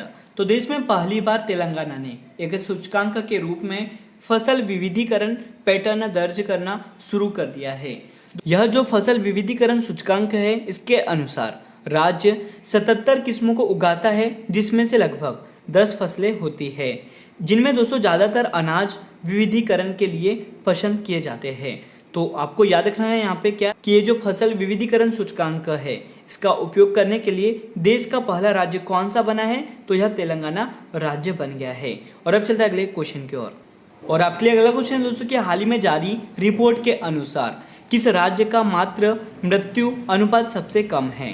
तो यह कम है दोस्तों केरल राज्य का। करेक्ट आंसर है यहाँ पे ऑप्शन 3। दोस्तों भारत के महापंजीयक द्वारा मातृ मृत्यु अनुपात पर एक रिपोर्ट जारी की गई है, जिसमें 10 अंकों की गिरावट अर्जित की गई है। दोस्तों मैं आपको बता दूं कि ये जो MMR 2016-18 में 113 था, जो कि अब 2017 से 18 में घटकर कितना हो गया है? 103 हो गया है, जो कि 8.8% की इसमें गिरावट को दर्शाता है। तो आपको यहाँ पे याद रखना है कि जो हाल ही में जारी की गई रिपोर्ट है, इसके अनुसार केरल राज्य का मातृ मृत्यु अनुपात सबसे कम है। और आज का लास्ट करंट अफेयर है दोस्तों आपके लिए कि हाल ही में भारत के किस राज्य को विश्व बैंक ने भारत का पहला हरित राज्य बनाने की योजना को लेकर प्रतिबद्धता जताई है? तो यह प्रतिबद्धता जताई है दोस्तों हिमाचल प्रदेश राज्य को। करेक्ट आंसर है ऑप्शन 2। दोस्तों विश्व बैंक के दक्षिण एशिया के उपाध्यक्ष हार्टविग शेफर ने हिमाचल प्रदेश को भारत का पहला हरित राज्य बनाने की योजना को लेकर प्रतिबद्धता जताई है। शेफर ने दोस्तों बुधवार को राज्य की अपनी 2 दिवसीय यात्रा का समापन किया है और शेफर ने मुख्यमंत्री जयराम ठाकुर से मुलाकात कर हिमाचल प्रदेश की प्रगति पर चर्चा की और साथ ही जो कि एक हरित और अधिक टिकाऊ विकास पथ की ओर आगे बढ़ रहा है और दोस्तों भविष्य के लिए इस विजन के साथ काम किया जाना है। तो आपको याद रखना है यहाँ पे कि ये जो विश्व बैंक है, इन्होंने भारत का पहला हरित राज्य बनाने की योजना को लेकर प्रतिबद्धता किस राज्य से की है? तो भारत के हिमाचल प्रदेश राज्य से की है। करेक्ट आंसर क्या हो गया यहाँ पे ऑप्शन 2 है कि अंतर्राष्ट्रीय वन दिवस मतलब विश्व वानिकी दिवस हर साल कब मनाया जाता है? दोस्तों मैं आपको बता दूं कि जो अंतर्राष्ट्रीय वन दिवस है यह प्रतिवर्ष 21 मार्च को मनाया जाता है। यहाँ पे करेक्ट आंसर हो जाएगा ऑप्शन 3। तो यहाँ पे हम बात करें इस दिवस को मनाने का जो उद्देश्य है वो क्या है दोस्तों? तो सभी प्रकार के वनों के महत्व के बारे में जागरूकता बढ़ाना है। और यहीं पे हम दोस्तों बात करें 2022 के थीम की, तो यह है दोस्तों वन और सतत उत्पादन और खपत इस वर्ष की थीम है। याद रखना क्या है? तो forest and sustainable production and consumption इस वर्ष की थीम है। दोस्तों मैं आपको बता दूं कि संयुक्त राष्ट्र महासभा ने 2012 में 21 मार्च को अंतर्राष्ट्रीय वन दिवस घोषित किया था। ये भी आपको याद रखना है। तो याद रखना है अंतर्राष्ट्रीय वन दिवस प्रतिवर्ष कब मनाया जाता है? 21 मार्च को मनाया जाता है। और आपके लिए अगला क्वेश्चन दोस्तों कि एशियन क्रिकेट परिषद के अध्यक्ष के रूप में किसे नियुक्त किया है? तो दोस्तों एशियन क्रिकेट परिषद के फिर से अध्यक्ष नियुक्त किया है जय शाह को। मतलब जय शाह का जो कार्यकाल है वह 1 वर्ष के लिए बढ़ा दिया गया है। करेक्ट आंसर क्या हो गया यहाँ पे ऑप्शन 4।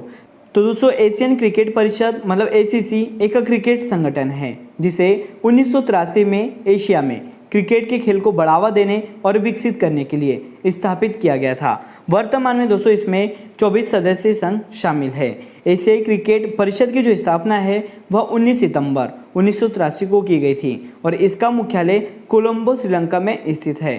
तो आपको याद रखना है दोस्तों कि एशियन क्रिकेट परिषद के नए अध्यक्ष के रूप में किसे नियुक्त किया है? तो यह जय शाह को नियुक्त किया है। और अब चलते अगले क्वेश्चन की ओर। और आपके लिए अगला क्वेश्चन दोस्तों कि भारत जापान वार्षिक शिखर सम्मेलन 2022 का आयोजन कहाँ पर किया गया है? इसका आयोजन किया गया है नई दिल्ली में। करेक्ट आंसर है यहाँ पे ऑप्शन 4। तो प्रधानमंत्री नरेंद्र मोदी और उनके जापानी समकक्ष फुमियो किशिदा ने भारत जापान वार्षिक शिखर सम्मेलन 2022 के दौरान नई दिल्ली में बातचीत की है। दोस्तों, बैठक के दौरान भारतीय प्रधानमंत्री ने घोषणा की है कि जापान अगले 5 वर्ष में भारत में 5 ट्रिलियन येन निवेश करेगा। यहीं पे दोस्तों मैं आपको बता दूं कि जापान के जो प्रधानमंत्री फुमियो किशिदा है, इनकी यह भारत की पहली यात्रा थी। तो याद रखना, यहाँ पे करेक्ट आंसर हो गया ऑप्शन 4, नई दिल्ली में भारत जापान वार्षिक शिखर सम्मेलन 2022 का आयोजन किया गया है। अगला क्वेश्चन दोस्तों, कि हाल ही में तुर्कमेनिस्तान के नए राष्ट्रपति कौन बने हैं? तो दोस्तों, ये जो तुर्कमेनिस्तान है, इसके नए राष्ट्रपति बन गए हैं सरदार बुर्दिमुदो। मतलब ये जो सरदार बुर्दिमुदो है, इन्हें दोस्तों तुर्कमेनिस्तान के नए राष्ट्रपति के रूप में नियुक्त किया है। दोस्तों मैं आपको बता दूं कि ये जो तुर्कमेनिस्तान है, यह एशिया महाद्वीप में स्थित है। तुर्कमेनिस्तान की जो राजधानी है वो अज़गाबाद है, और यहाँ पे करेंसी की हम बात करें तो यह दोस्तों तुर्कमेनिस्तान मनत है। बात करें हम राष्ट्रपति की, तो यह कौन बन गए हैं? तो यह सरदार बुर्दिमुदो बन गए हैं। नेक्स्ट क्वेश्चन दोस्तों, कि SBI इन इंक्यूबेशन और एक्सेलरेशन सेंटर कहाँ पर स्थापित करेगा? दोस्तों SBI स्थापित करने वाला है हैदराबाद तेलंगाना में। करेक्ट आंसर है ऑप्शन 2। तो दोस्तों भारतीय स्टेट बैंक मतलब SBI हैदराबाद तेलंगाना में एक इनोवेशन, इंक्यूबेशन और एक्सेलरेशन सेंटर स्थापित करेगा, और साथ ही दोस्तों यह एक सलाहकार के ऑन बोर्डिंग के 6 से 9 महीने में चालू हो जाएगा। मैं आपको बता दूं, यहाँ पे अगर हम बात करें भारतीय स्टेट बैंक मतलब SBI की, जिसकी स्थापना 1 जुलाई को की गई थी, और इसका मुख्यालय मुंबई महाराष्ट्र में स्थित है, और अध्यक्ष कौन है दोस्तों? तो यह दिनेश खारा है। तो आपको याद रखना है कि SBI इन इंक्यूबेशन और एक्सेलरेशन सेंटर कहाँ पर स्थापित करेगा? तो दोस्तों हैदराबाद में करने वाले हैं। और अब चलते हैं अगले क्वेश्चन की ओर। अगला क्वेश्चन दोस्तों, कि बहरीन ग्रैंड प्रिक्स 2022 का जो खिताब है वह किस खिलाड़ी ने जीता है? दोस्तों इस खिताब को जीत लिया चार्ल्स लेक्लर ने। करेक्ट आंसर है ऑप्शन 3। तो चार्ल्स लेक्लर ने बहरीन इंटरनेशनल सर्किट में आयोजित फार्मूला 1 बहरीन ग्रैंड प्रिक्स 2022 का जो खिताब है वह जीत लिया है। दोस्तों कार्लोस सेंज जूनियर इस प्रतियोगिता में दूसरे स्थान पर रहे हैं। यहीं पे हम बात करें तीसरे स्थान पर कौन रहे? तो यह लुइस हैमिल्टन रहे हैं। यह दोस्तों 2022 की पहली फार्मूला 1 रेस थी जिसका आयोजन बहरीन में किया गया था। तो आपको याद रखना है यहाँ पे कि चार्ल्स लेक्लर ने बहरीन ग्रैंड प्रिक्स 2022 का खिताब अपने नाम कर लिया है। और अब चलते हैं अगले क्वेश्चन की ओर। नेक्स्ट क्वेश्चन दोस्तों, कि भारत के पहले चीफ ऑफ डिफेंस स्टाफ मतलब CDS जनरल विपिन रावत को हाल ही में मरणोपरांत किस पुरस्कार से सम्मानित किया है? तो यह सम्मानित किया दोस्तों पद्म विभूषण से। करेक्ट आंसर है यहाँ पे ऑप्शन 3। तो दोस्तों मैं आपको बता दूं कि भारत के पहले चीफ ऑफ डिफेंस स्टाफ मतलब CDS जनरल विपिन रावत को हाल ही में मरणोपरांत पद्म विभूषण से सम्मानित किया है उनकी बेटियां कृतिका और तारिणी ने। और आप देख सकते हो दोस्तों, ये है कृतिका और तारिणी जिनको राष्ट्रपति के द्वारा इस पुरस्कार से सम्मानित किया है। और साथ ही मैं आपको बता दूं कि ये जो जनरल विपिन रावत जी थे, इनका दोस्तों दिसंबर 2021 को एक हेलीकॉप्टर दुर्घटना में जनरल विपिन रावत और उनकी पत्नी समेत 12 लोगों की मौत हो गई थी। दोस्तों पद्म विभूषण सम्मान भारत सरकार द्वारा दिया जाने वाला दूसरा सर्वोच्च नागरिक सम्मान है, और पहला कौन सा है? तो यह भारत रत्न है। तो याद रखना कि मरणोपरांत CDS जनरल विपिन रावत को किस पुरस्कार से सम्मानित किया गया था? तो पद्म विभूषण से। याद रखना करेक्ट आंसर है यहाँ पे ऑप्शन 3। और अब चलते हैं अगले क्वेश्चन की ओर।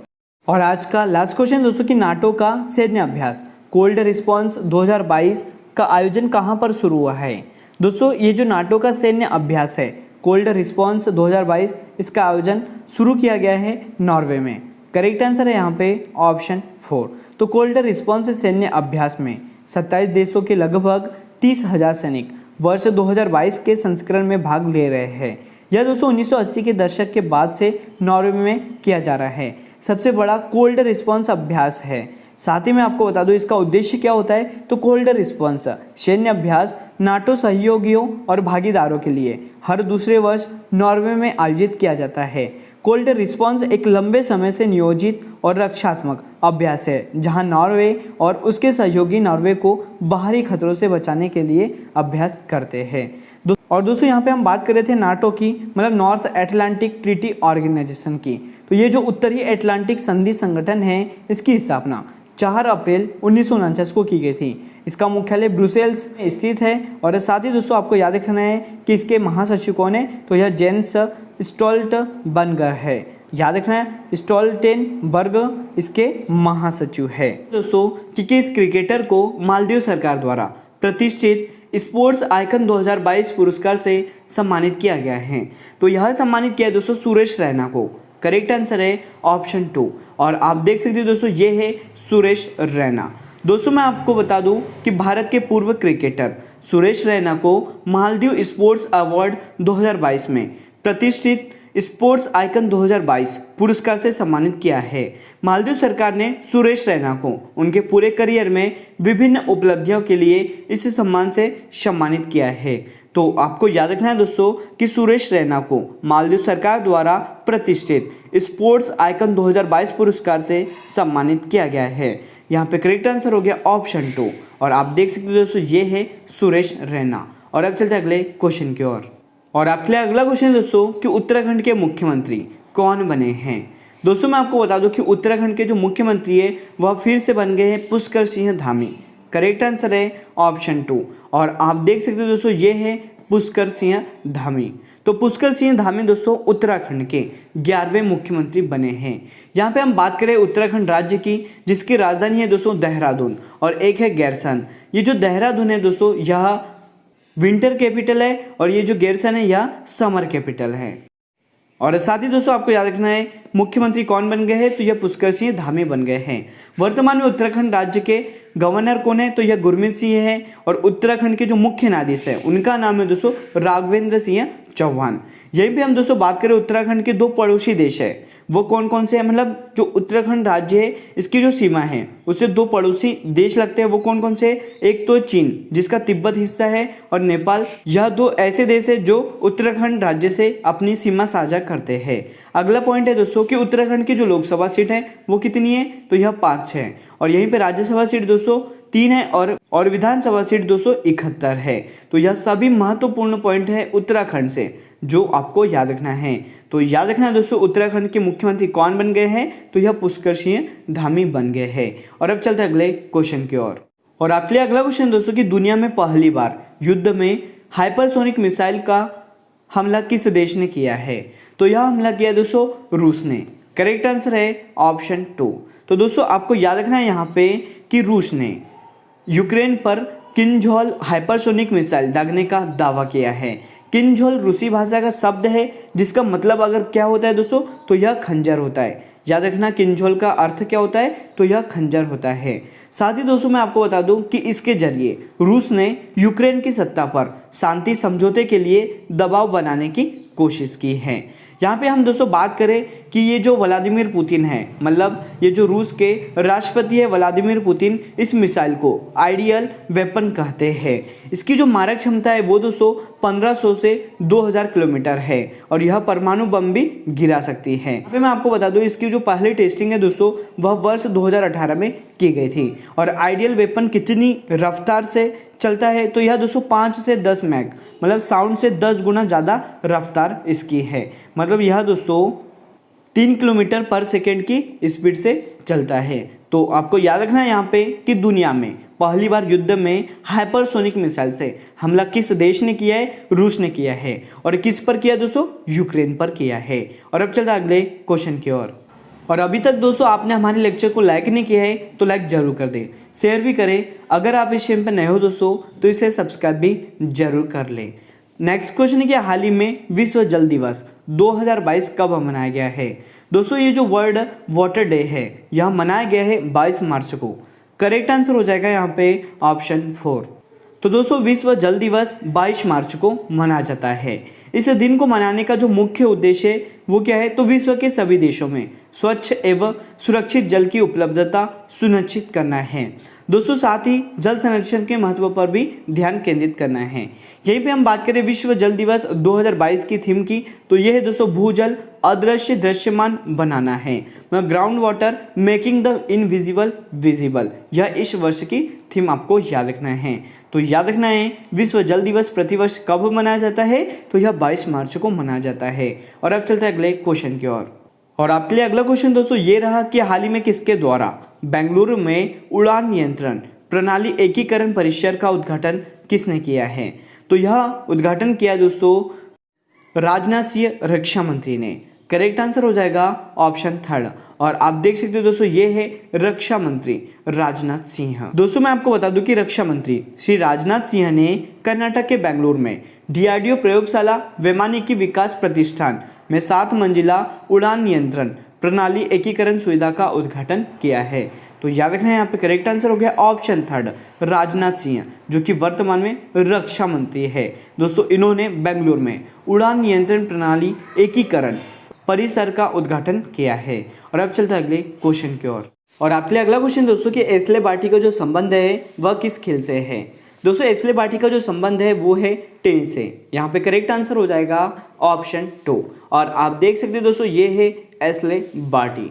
दोस्तों विश्व की जो नंबर 1 महिला टेनिस खिलाड़ी है एस्ले बार्टी, इन्होंने महज 25 साल की उम्र में टेनिस से संन्यास लेकर पूरी दुनिया को चौंका दिया है। एस्ले बार्टी लगातार 114 हफ्ते तक WTA रैंकिंग में नंबर 1 खिलाड़ी रही है।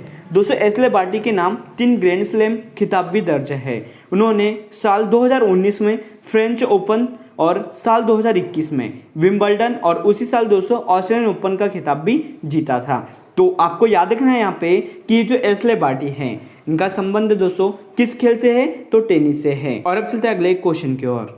और आज का लास्ट क्वेश्चन दोस्तों की डिजिटल भुगतान की पेशकश करने वाली भारत की पहली महारत्न कंपनी कौन सी बन गई है? तो यह बन गई दोस्तों BPCL।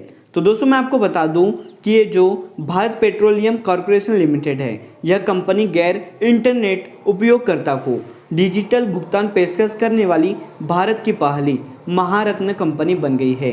Bharat petroleum corporation limited की इस पहल से जिन ग्राहकों के पास स्मार्टफोन या इंटरनेट की पहुंच नहीं है वे इस सुविधा के उपयोग कर आसानी से सिलेंडर बुक कर सकते हैं। और इस सुविधा के माध्यम से दोस्तों भारत में लगभग 4 करोड़ ग्रामीण लोग लाभान्वित हो गए। यहाँ पे हम दोस्तों बात कर रहे हैं BPCL की, मतलब भारत पेट्रोलियम कॉर्पोरेशन लिमिटेड की, जिसकी स्थापना 1952 को की गई थी और इसका मुख्यालय मुंबई महाराष्ट्र में स्थित है। और इसके जो चेयरमैन MD है दोस्तों वह कौन है? तो यह अरुण कुमार सिंह है। तो यह सभी महत्वपूर्ण पॉइंट है दोस्तों BPCL मतलब भारत पेट्रोलियम कॉर्पोरेशन लिमिटेड से, जो आपको याद रखना है। क्वेश्चन दोस्तों कि किस भारतीय अर्थशास्त्री को संयुक्त राष्ट्र के सलाहकार बोर्ड में शामिल किया गया है? तो यह शामिल किया है दोस्तों जयंती घोष को। करेक्ट आंसर है यहाँ पे ऑप्शन थर्ड। और आप देख सकते हो दोस्तों ये है जयंती घोष जिनको हाल ही में संयुक्त राष्ट्र के सलाहकार बोर्ड में शामिल किया गया है। दोस्तों मैं आपको बता दूं कि संयुक्त राष्ट्र मतलब UN के महासचिव एंटोनियो गुटेरेस ने भारतीय विकास अर्थशास्त्री जयंती घोष पर संयुक्त राष्ट्र के नव स्थापित सलाहकार बोर्ड के सदस्य के रूप में नियुक्त करने की घोषणा की है। दोस्तों मैं आपको बता दूं कि ये जो जयंती घोष है यह मैसाचुसेट्स एम्स्टर्ड विश्वविद्यालय में प्रोफेसर है और वह पहले अर्थशास्त्र के प्रोफेसर और centre for economic studies and planning school of social sciences Jawaharlal Nehru विश्वविद्यालय की अध्यक्ष थी। दोस्तों वह आर्थिक और सामाजिक मामले पर संयुक्त राष्ट्र के उच्च स्तरीय सलाहकार बोर्ड की सदस्य भी है। तो आपको याद रखना है यहाँ पे कि जयंती घोष को संयुक्त राष्ट्र के सलाहकार बोर्ड में शामिल किया गया है। और आपने देख लिया दोस्तों ये है जयंती घोष। और अब चलते हैं अगले क्वेश्चन की ओर। अगला क्वेश्चन दोस्तों कि नासा ने पृथ्वी के सौरमंडल के बाहर कितने नए ग्रहों की खोज की है? तो यह ग्रहों की जो संख्या है दोस्तों वह 65 मतलब 65 है। यहाँ पे करेक्ट आंसर है ऑप्शन 2। तो नासा ने दोस्तों पृथ्वी की सौरमंडल के बाहर 65 नए ग्रहों की खोज की है। इस नई खोज के बाद अब तक खोजे गए बाह्य ग्रहों की कुल संख्या दोस्तों 5000 से अधिक हो गई है। इनमें से कुछ खोजे गए ग्रह पृथ्वी जैसे है। खगोलविदों के मुताबिक दोस्तों मिल्की वे गैलेक्सी ऐसे अरबों ग्रहों का घर है और अंतरिक्ष में इतनी सारी आकाशगंगाएं मौजूद है। तो आपको याद रखना है कि नासा ने जो पृथ्वी के सौरमंडल के बाहर कितने ग्रह खोजे हैं? तो 265 नए ग्रह खोजे हैं। यहाँ पे हम दोस्तों बात कर रहे हैं नासा की फुल फॉर्म की। तो यह है दोस्तों नेशनल एरोनॉटिक्स स्पेस एजेंसी। दोस्तों इसकी जो स्थापना है वह 29 जुलाई 1958 को की गई थी और इसका मुख्यालय वाशिंगटन DC में स्थित है। नासा के जो अध्यक्ष है वो बिल नेल्सन है और मोटो क्या है दोस्तों? तो for the benefit of all यह इसका मोटो है। तो यह सभी महत्वपूर्ण पॉइंट हो गए नासा से जो आपको याद रखना है। और अब चलते हैं अगले क्वेश्चन की ओर। अगला क्वेश्चन दोस्तों कि गोवा राज्य के मुख्यमंत्री कौन बने हैं। तो दोस्तों मैं आपको बता दूं कि गोवा राज्य के फिर से मुख्यमंत्री बन गए हैं प्रमोद सावंत। करेक्ट आंसर हो जाएगा यहाँ पे ऑप्शन 2। और आप देख सकते हो दोस्तों ये है प्रमोद सावंत। दोस्तों प्रमोद सावंत फिर से गोवा राज्य के मुख्यमंत्री बन गए हैं। यहाँ पे अगर हम बात करें कि गोवा की जो स्थापना है वो कब की गई थी, तो 30 मई 1987 को इसकी स्थापना की गई थी। गोवा की राजधानी दोस्तों पणजी है और गोवा के मुख्यमंत्री कौन है, तो यह प्रमोद सावंत है। यहीं पे दोस्तों मैं आपको बता दूं कि गोवा के जो गवर्नर है वह PS श्रीधरन पिल्लई है। गोवा के मुख्य न्यायाधीश की बात करें तो यह दीपांकर दत्ता है। और गोवा के 2 पड़ोसी राज्य दोस्तों वो कौन कौन से है, तो यह महाराष्ट्र और कर्नाटक है। साथ ही मैं आपको बता दूं कि गोवा की जो लोकसभा सीट है वह 2, राज्यसभा सीट दोस्तों 1 और विधानसभा सीट 40 है। तो यह सभी महत्वपूर्ण पॉइंट है गोवा राज्य से जो आपको याद रखना है। गोवा राज्य के दोस्तों फिर से मुख्यमंत्री कौन बन गए हैं, तो यह प्रमोद सावंत बन गए हैं। और अब चलते हैं अगले क्वेश्चन की ओर। और आपके लिए अगला क्वेश्चन दोस्तों कि स्पोर्ट्समैन ऑफ द ईयर 2022 का जो पुरस्कार है वह किसने जीता है। इस पुरस्कार को जीत लिया दोस्तों नीरज चोपड़ा ने। करेक्ट आंसर है यहाँ पे ऑप्शन 2। और आप देख सकते हो दोस्तों गोल्डमैन नीरज चोपड़ा। दोस्तों मैं आपको बता दूं कि ये जो नीरज चोपड़ा है इन्होंने टोक्यो ओलंपिक 2020 में गोल्ड मेडल जीता था। और इनका जो संबंध है वो किससे है, भाला फेंक मतलब जेवलिन थ्रो से है। दोस्तों नीरज चोपड़ा ने 2022 स्पोर्ट्स स्टार एसेस अवार्ड में प्रतिष्ठित स्पोर्ट्समैन ऑफ द ईयर पुरस्कार 2022 जीता है। नीरज चोपड़ा का जो संबंध है वो किससे है दोस्तों, ये मैंने आपको बता दिया, भाला फेंक से है। वहीं दोस्तों महिला वर्ग में मीराबाई चानू ने sports women of the year 2022 का पुरस्कार अपने नाम किया है। और इनका जो संबंध है वो भारोत्तोलन खेल से है। तो यह सभी महत्वपूर्ण पॉइंट है इस क्वेश्चन से जो आपको याद रखना है। और अब चलते हैं अगले क्वेश्चन की ओर। और आपके लिए अगला क्वेश्चन दोस्तों कि विश्व मौसम विज्ञान दिवस 2022 कब मनाया गया है। दोस्तों ये जो वर्ल्ड मेट्रोलॉजिकल डे है यह मनाया गया है 23 मार्च को। यहाँ पे करेक्ट आंसर है ऑप्शन 3। तो विश्व मौसम विज्ञान संगठन की जो स्थापना है दोस्तों इसके उपलक्ष्य में हर साल 23 मार्च को विश्व मौसम विज्ञान दिवस मनाया जाता है। यह दिन दोस्तों समाज को सुरक्षित रखने में राष्ट्रीय मौसम विज्ञान और जल विज्ञान सेवाओं की महत्वपूर्ण भूमिका पर प्रकाश डालता है। साथ ही यहाँ पे हम दोस्तों बात करें विश्व मौसम विज्ञान दिवस 2022 की थीम की, तो ये है दोस्तों प्रारंभिक चेतावनी और प्रारंभिक कार्रवाई मतलब early warning and early action, यह इस वर्ष की थीम है। तो आपको याद रखना है यहाँ पे कि 23 मार्च को प्रतिवर्ष विश्व मौसम दिवस मनाया जाता है। और अब चलते हैं अगले क्वेश्चन की ओर। और आपके लिए अगला क्वेश्चन दोस्तों कि हाल ही में किस शहर में विप्लवी भारत गैलरी का उद्घाटन किया गया है। तो यह उद्घाटन किया है दोस्तों कोलकाता में। करेक्ट आंसर है यहाँ पे ऑप्शन 2। तो दोस्तों भारत के प्रधानमंत्री श्री नरेंद्र मोदी जी ने शहीद दिवस के अवसर पर वीडियो कॉन्फ्रेंसिंग के जरिए कोलकाता के विक्टोरिया मेमोरियल हॉल में विप्लवी भारत गैलरी का उद्घाटन किया है।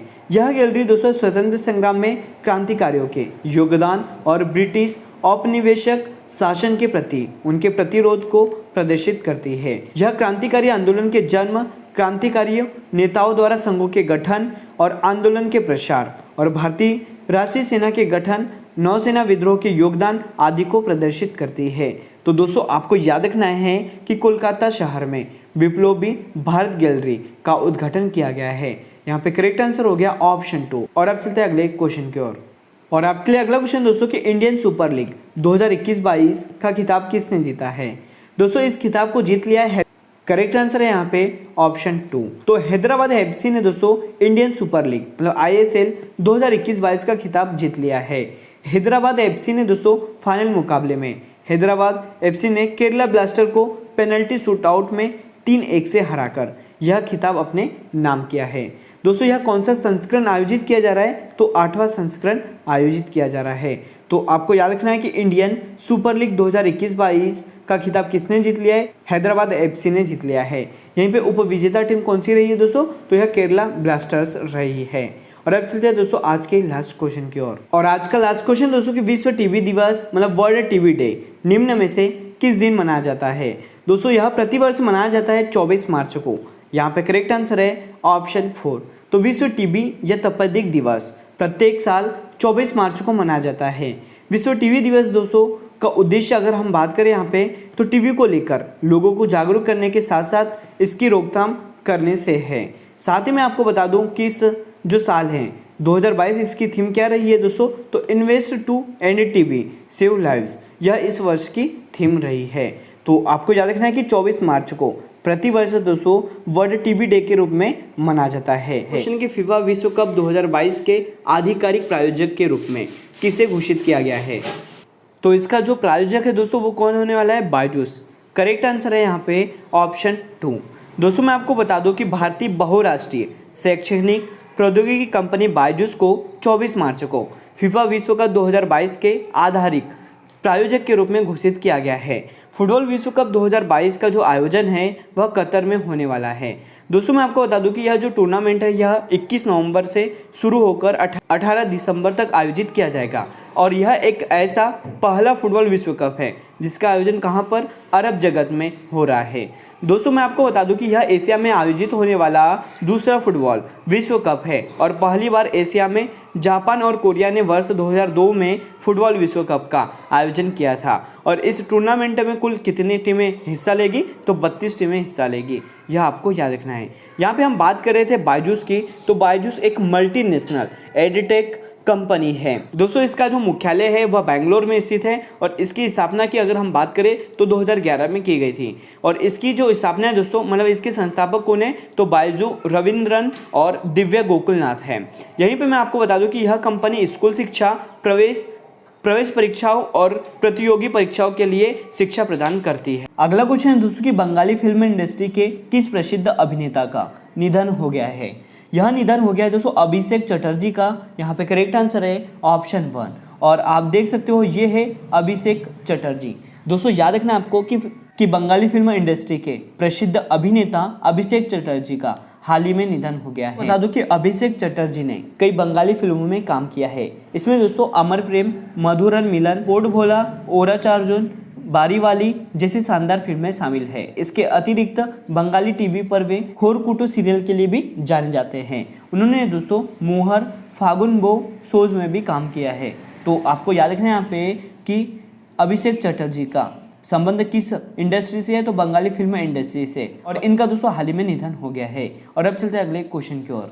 और आपके लिए अगला क्वेश्चन है कि एबल पुरस्कार 2022 से किसे सम्मानित किया गया है। दोस्तों यह सम्मानित किया है डेनिस पार्नेन सुलिवन को। करेक्ट आंसर है यहाँ पे ऑप्शन 2 और आप देख सकते हो ये है डेनिस पार्लेन सुलिवन। तो वर्ष 2022 के लिए एबल पुरस्कार प्रोफेसर डेनिस पार्लेन सुलिवन को प्रदान किया गया है। यह पुरस्कार दोस्तों उत्कृष्ट गणितज्ञों को प्रतिवर्ष प्रदान किया जाता है।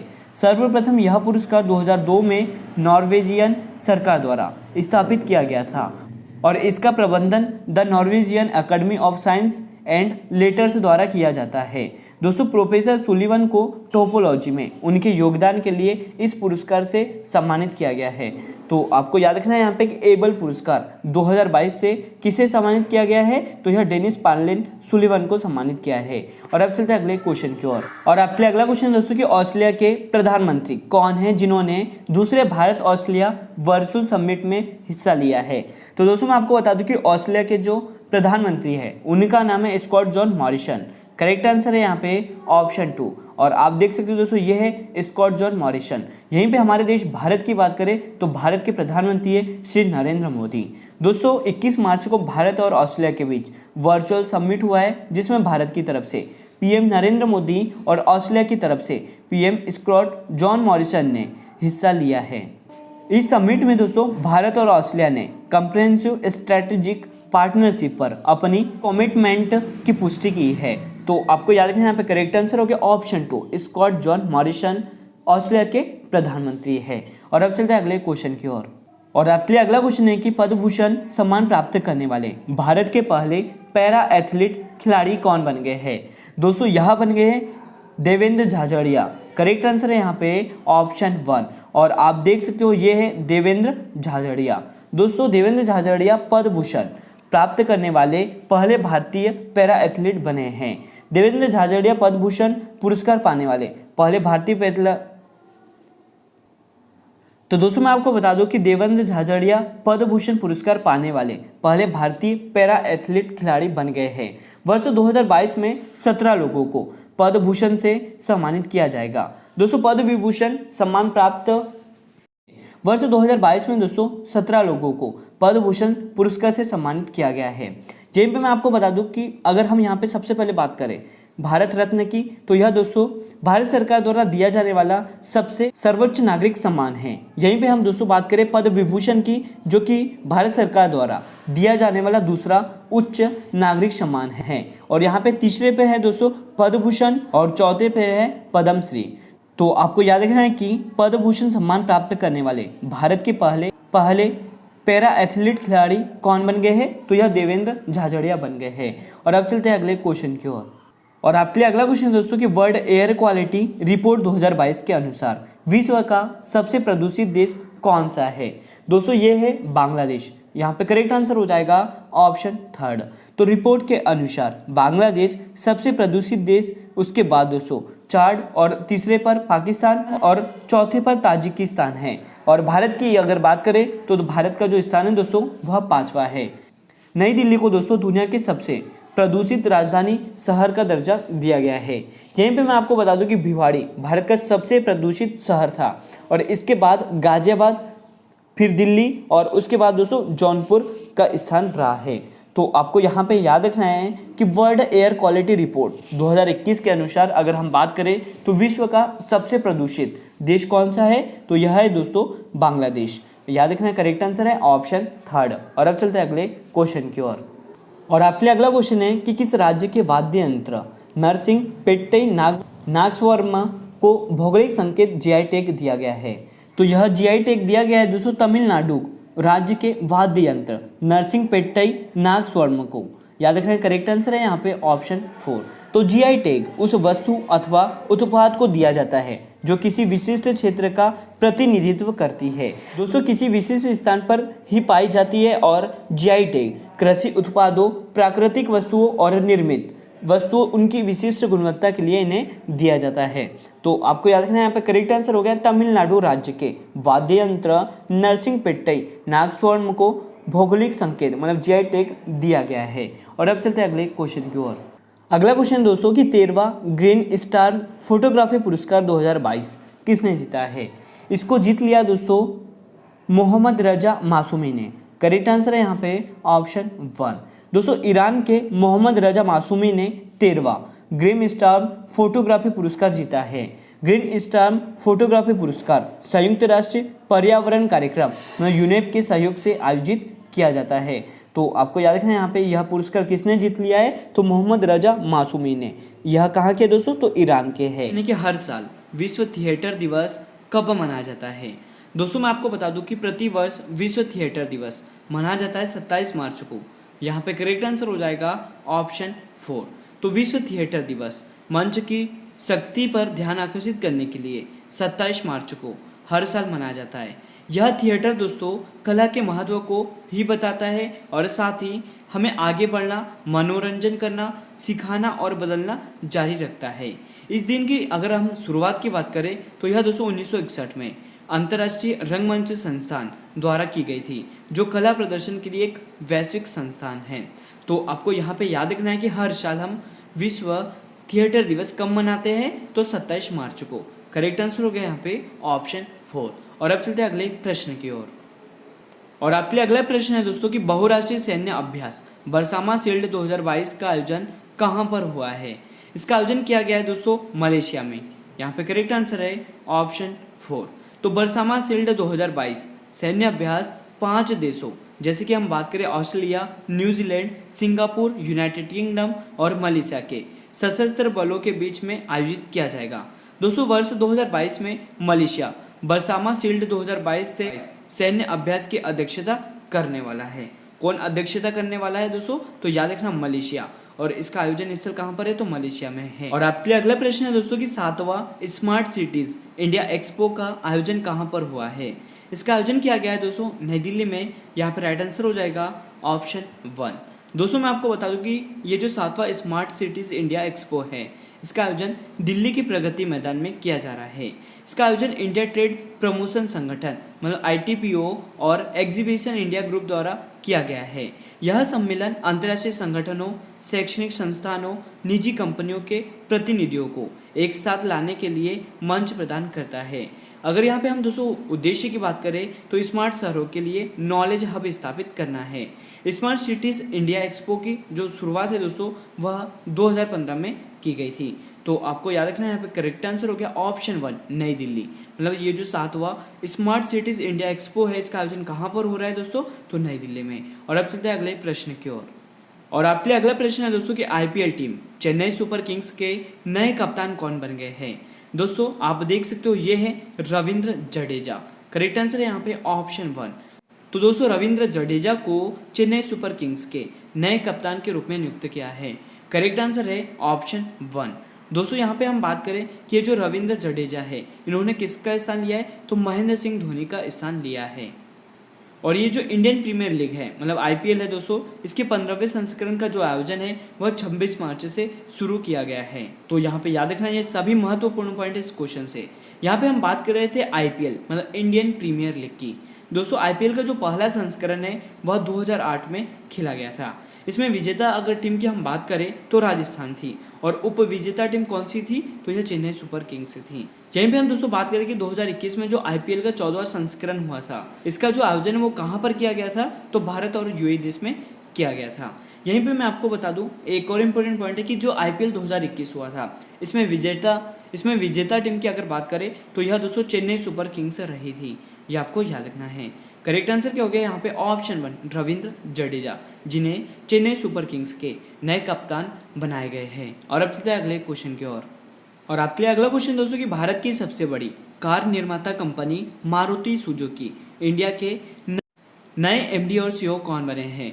दोस्तों यह बने हिसाशी ताकेउची। करेक्ट आंसर है ऑप्शन 1। और आप देख सकते हो दोस्तों ये है हिसाशी ताकेउची जो कि भारत की सबसे बड़ी कार निर्माता कंपनी मारुति सुजुकी इंडिया के नए MD और CEO नियुक्त किए गए हैं। और इन्होंने किसका स्थान लिया है, तो केनिची याबुकावा का स्थान इन्होंने लिया है। यहाँ पे दोस्तों एक और इम्पोर्टेंट पॉइंट है कि ये जो मारुति सुजुकी इंडिया है इसकी स्थापना की अगर बात करें तो यह 1982 में की गई थी और इसका मुख्यालय याद रखना नई दिल्ली में स्थित है। करेक्ट आंसर हो गया यहाँ पे ऑप्शन 1 हिसाशी ताकेउची। और इन्होंने किसका स्थान लिया दोस्तों, तो केनिची याबुकावा। और अब चलते हैं अगले प्रश्न की ओर।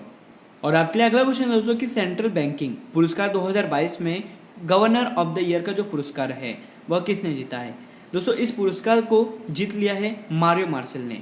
करेक्ट आंसर है यहाँ पे ऑप्शन 2। और आप देख सकते हो दोस्तों ये है मारियो मार्सेल जिनको गवर्नर ऑफ द ईयर के पुरस्कार से सम्मानित किया है। दोस्तों सेंट्रल बैंक ऑफ चिली के गवर्नर मारियो मार्सेल ने सेंट्रल बैंकिंग अवार्ड्स 2022 में गवर्नर ऑफ द ईयर का पुरस्कार जीता है।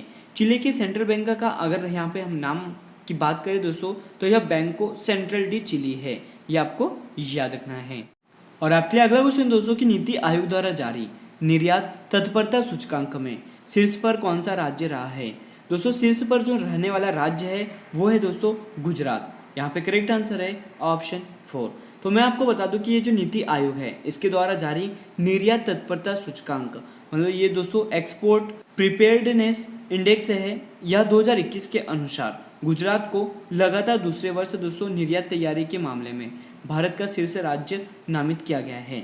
यहीं पे अगर हम दोस्तों बात करें सूचकांक में दूसरे, तीसरे और चौथे स्थान पर कौन से राज्य रहे हैं, तो दूसरे स्थान पर महाराष्ट्र, तीसरे स्थान पर कर्नाटक और चौथे स्थान पर दोस्तों तमिलनाडु राज्य रहा है। तो याद रखना यहाँ पे करेक्ट आंसर हो गया ऑप्शन 4 गुजरात राज्य। मतलब नीति आयोग द्वारा जारी निर्यात तत्परता सूचकांक में शीर्ष पर रहने वाला राज्य कौन सा है, तो यह गुजरात है। दोस्तों कि अंतर्राष्ट्रीय श्रम संगठन मतलब इंटरनेशनल लेबर ऑर्गेनाइजेशन के नए महानिदेशक कौन बने हैं। दोस्तों यह बन गए हैं गिलबर्ट एफ होंगफो। करेक्ट आंसर है यहाँ पे ऑप्शन 1। दोस्तों मैं आपको बता दूं कि टोगो के पूर्व प्रधानमंत्री गिलबर्ट एफ होंगफो अंतर्राष्ट्रीय श्रम संगठन के 11वें महानिदेशक होंगे और इस पद को धारण करने वाले वह गिलबर्ट एफ होबे पहले दोस्तों अफ्रीकी भी होंगे। तो ये आपको याद रखना है। और ये जो गिलबर्ट एफ होंगबो है इन्होंने दोस्तों किसका स्थान लिया है, तो तो गाय राइडर का इन्होंने स्थान लिया है। यहीं पे दोस्तों मैं आपको बता दूं कि ये जो इंटरनेशनल लेबर ऑर्गेनाइजेशन है, मतलब अंतर्राष्ट्रीय श्रम संगठन है, इसकी स्थापना 11 अप्रैल 1919 को की गई थी और इसका मुख्यालय दोस्तों जेनेवा स्विट्जरलैंड में स्थित है। और महानिदेशक कौन बन गए हैं, तो यह गिलबर्ट एफ होंगफो बन गए हैं। तो यह सभी महत्वपूर्ण पॉइंट है इंटरनेशनल लेबर ऑर्गेनाइजेशन से जो आपको याद रखना है। यहाँ पे करेक्ट आंसर हो गया ऑप्शन 1 गिलबर्ट एफ होंगफो। और अब चलते हैं अगले क्वेश्चन की ओर। और आपके लिए अगला क्वेश्चन दोस्तों कि हाल ही में किस नौसेना पोत को प्रतिष्ठित प्रेसिडेंट्स कलर्स प्रदान किए गए हैं। दोस्तों यह प्रदान किया गया है INS वलसुरा को। करेक्ट आंसर हो जाएगा यहाँ पे ऑप्शन 1।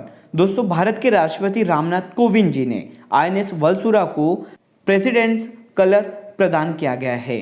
द्वितीय विश्व युद्ध के दौरान रॉयल इंडियन नेवी के लिए 1942 में दोस्तों एडवांस्ड टॉर्पीडो प्रशिक्षण सुविधा बनाई गई थी। भारत की गणतंत्र बनने के बाद 1 जुलाई 1950 को इसका नाम बदलकर INS वलसुरा कर दिया गया था। दोस्तों मैं आपको बता दूं कि ये जो प्रेसिडेंट कलर है यह शांति और युद्ध दोनों में राष्ट्र को प्रदान की गई असाधारण सेवा के सम्मान में एक सैन्य इकाई को दिए जाते हैं। तो आपको यहाँ पे याद रखना है कि INS वलसुरा को प्रतिष्ठित प्रेसिडेंट कलर्स प्रदान किए गए हैं। और अब चलते हैं अगले क्वेश्चन की ओर।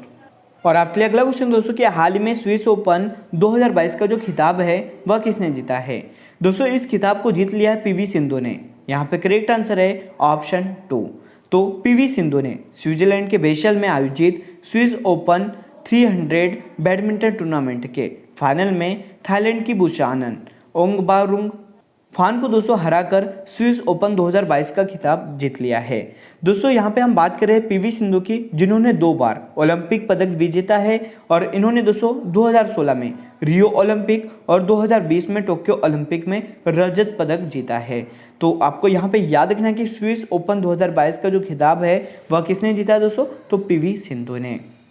और अब चलते हैं अगले क्वेश्चन की ओर। आपके लिए अगला क्वेश्चन है दोस्तों कि रक्षा मंत्रालय में सलाहकार के रूप में किसे नियुक्त किया गया है।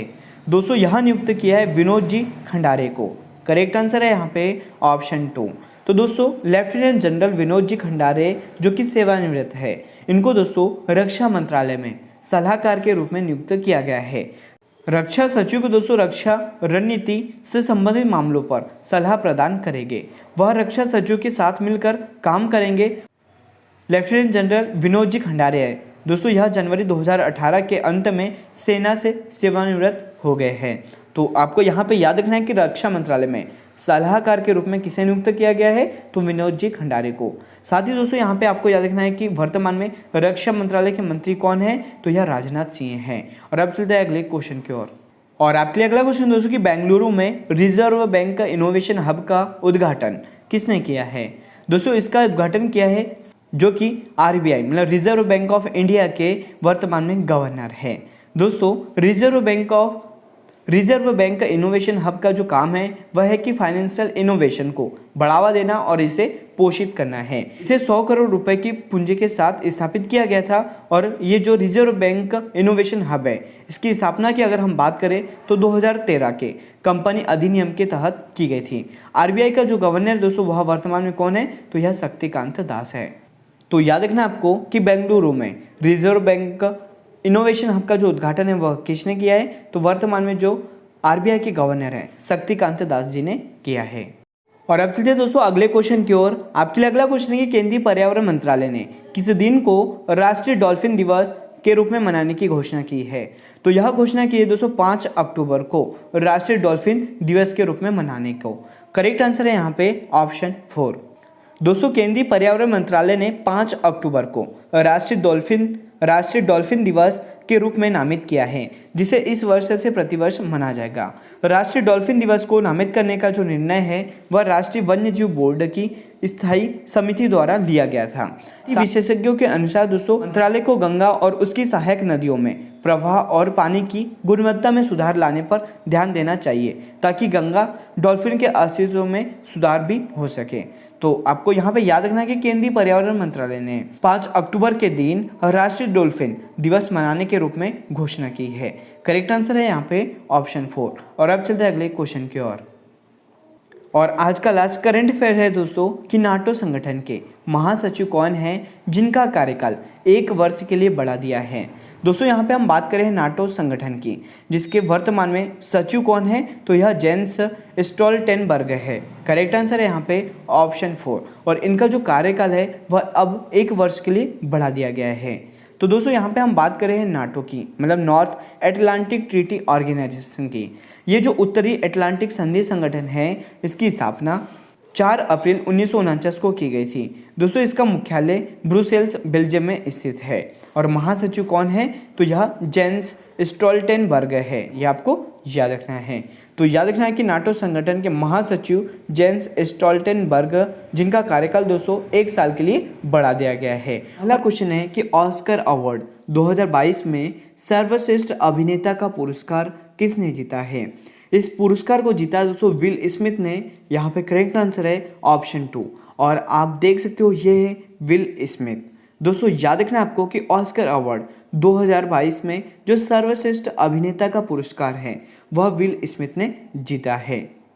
यहाँ पे इंपॉर्टेंट पॉइंट है कि ये जो ऑस्कर अवार्ड 2022 है, इसका समारोह का जो आयोजन है दोस्तों वह कहाँ पर किया गया था, तो लॉस एंजलिस अमेरिका के डॉल्बी थिएटर में हुआ था। वर्ष 2022 में ऑस्कर अवार्ड का यह कौन सा संस्करण आयोजित किया गया था, तो 54वां संस्करण आयोजित किया गया था। और मैं आपको बता दूं कि ये जो ऑस्कर अवार्ड है यह दोस्तों एक प्रतिष्ठित पुरस्कार है जो फिल्म उद्योगों में कलात्मक और तकनीकी योग्यता वाले लोगों को दिए जाते हैं। नेक्स्ट पॉइंट है कि इस अवार्ड से दोस्तों समारोह में भारतीय film writing with fire based documentary feature की कैटेगरी में नॉमिनेट भी की गई थी। और आपको याद रखना है कि सर्वश्रेष्ठ अभिनेता का जो पुरस्कार है वह विल स्मिथ ने जीता है दोस्तों। कौन सी फिल्म के लिए, तो किंग रिचर्ड के लिए। तो यहाँ पे करेक्ट आंसर हो गया ऑप्शन 2 विल स्मिथ, जिन्होंने ऑस्कर अवार्ड 2022 में सर्वश्रेष्ठ अभिनेता का पुरस्कार जीता है। और अब चलते हैं अगले क्वेश्चन की ओर। और आपके लिए अगला क्वेश्चन दोस्तों कि राष्ट्रीय संस्कृति महोत्सव 2022 का जो उद्घाटन है वह किस राज्य में किया गया है। इसका उद्घाटन किया गया है दोस्तों आंध्र प्रदेश राज्य में। करेक्ट आंसर है यहाँ पे ऑप्शन 3। तो दोस्तों आज़ादी का जो अमृत महोत्सव है, इसके तहत राष्ट्रीय संस्कृति महोत्सव 2022 का जो उद्घाटन है वह आंध्र प्रदेश राज्य में राज्यपाल विश्वभूषण हरिचंदन द्वारा किया गया है। राष्ट्रीय संस्कृति महोत्सव संस्कृति मंत्रालय का एक प्रमुख त्यौहार है, जिसका उद्देश्य है दोस्तों कि भारत की समृद्ध सांस्कृतिक विरासत को संरक्षित करना है, बढ़ावा देना है और साथ ही इसे लोकप्रिय बनाना है। पहला राष्ट्रीय संस्कृति महोत्सव 2015 में आयोजित किया गया था, ये भी आपको याद रखना है।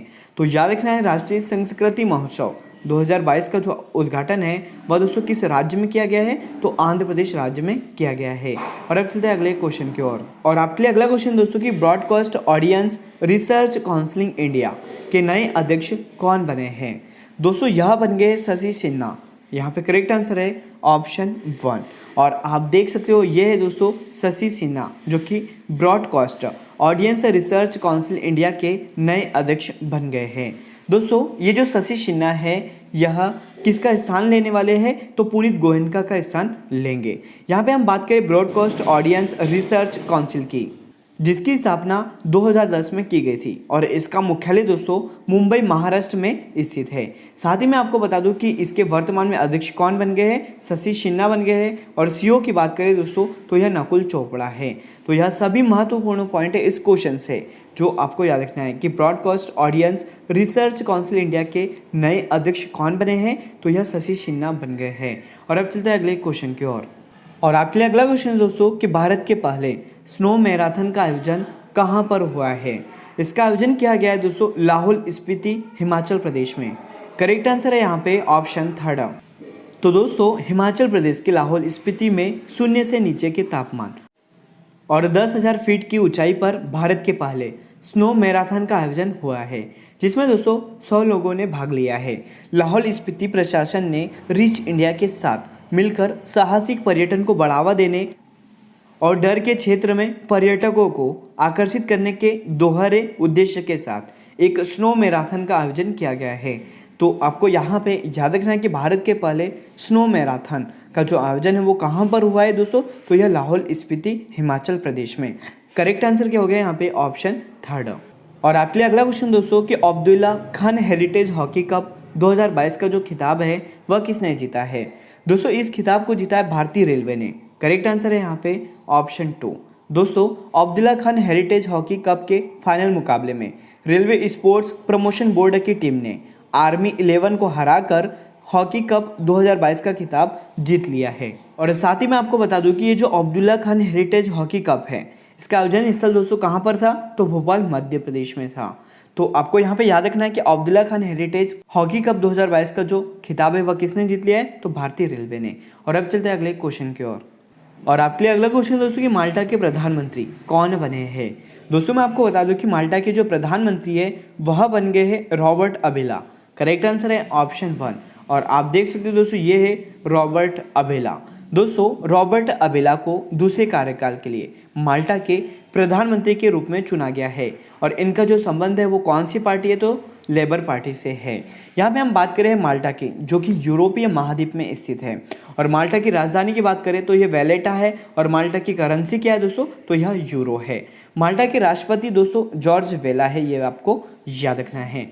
तो याद रखना है माल्टा के प्रधानमंत्री कौन बने हैं? तो यह रॉबर्ट अबेला बन गए हैं। तो दोस्तों आज का लेक्चर यहीं पर एंड होता है। अगर आपको हमारे लेक्चर और आपको हमारी मेहनत अच्छी लगी हो तो इसे लाइक जरूर करें, शेयर करें और दोस्तों कमेंट बॉक्स में जरूर बताएं कि आपको हमारा लेक्चर कैसा लगा।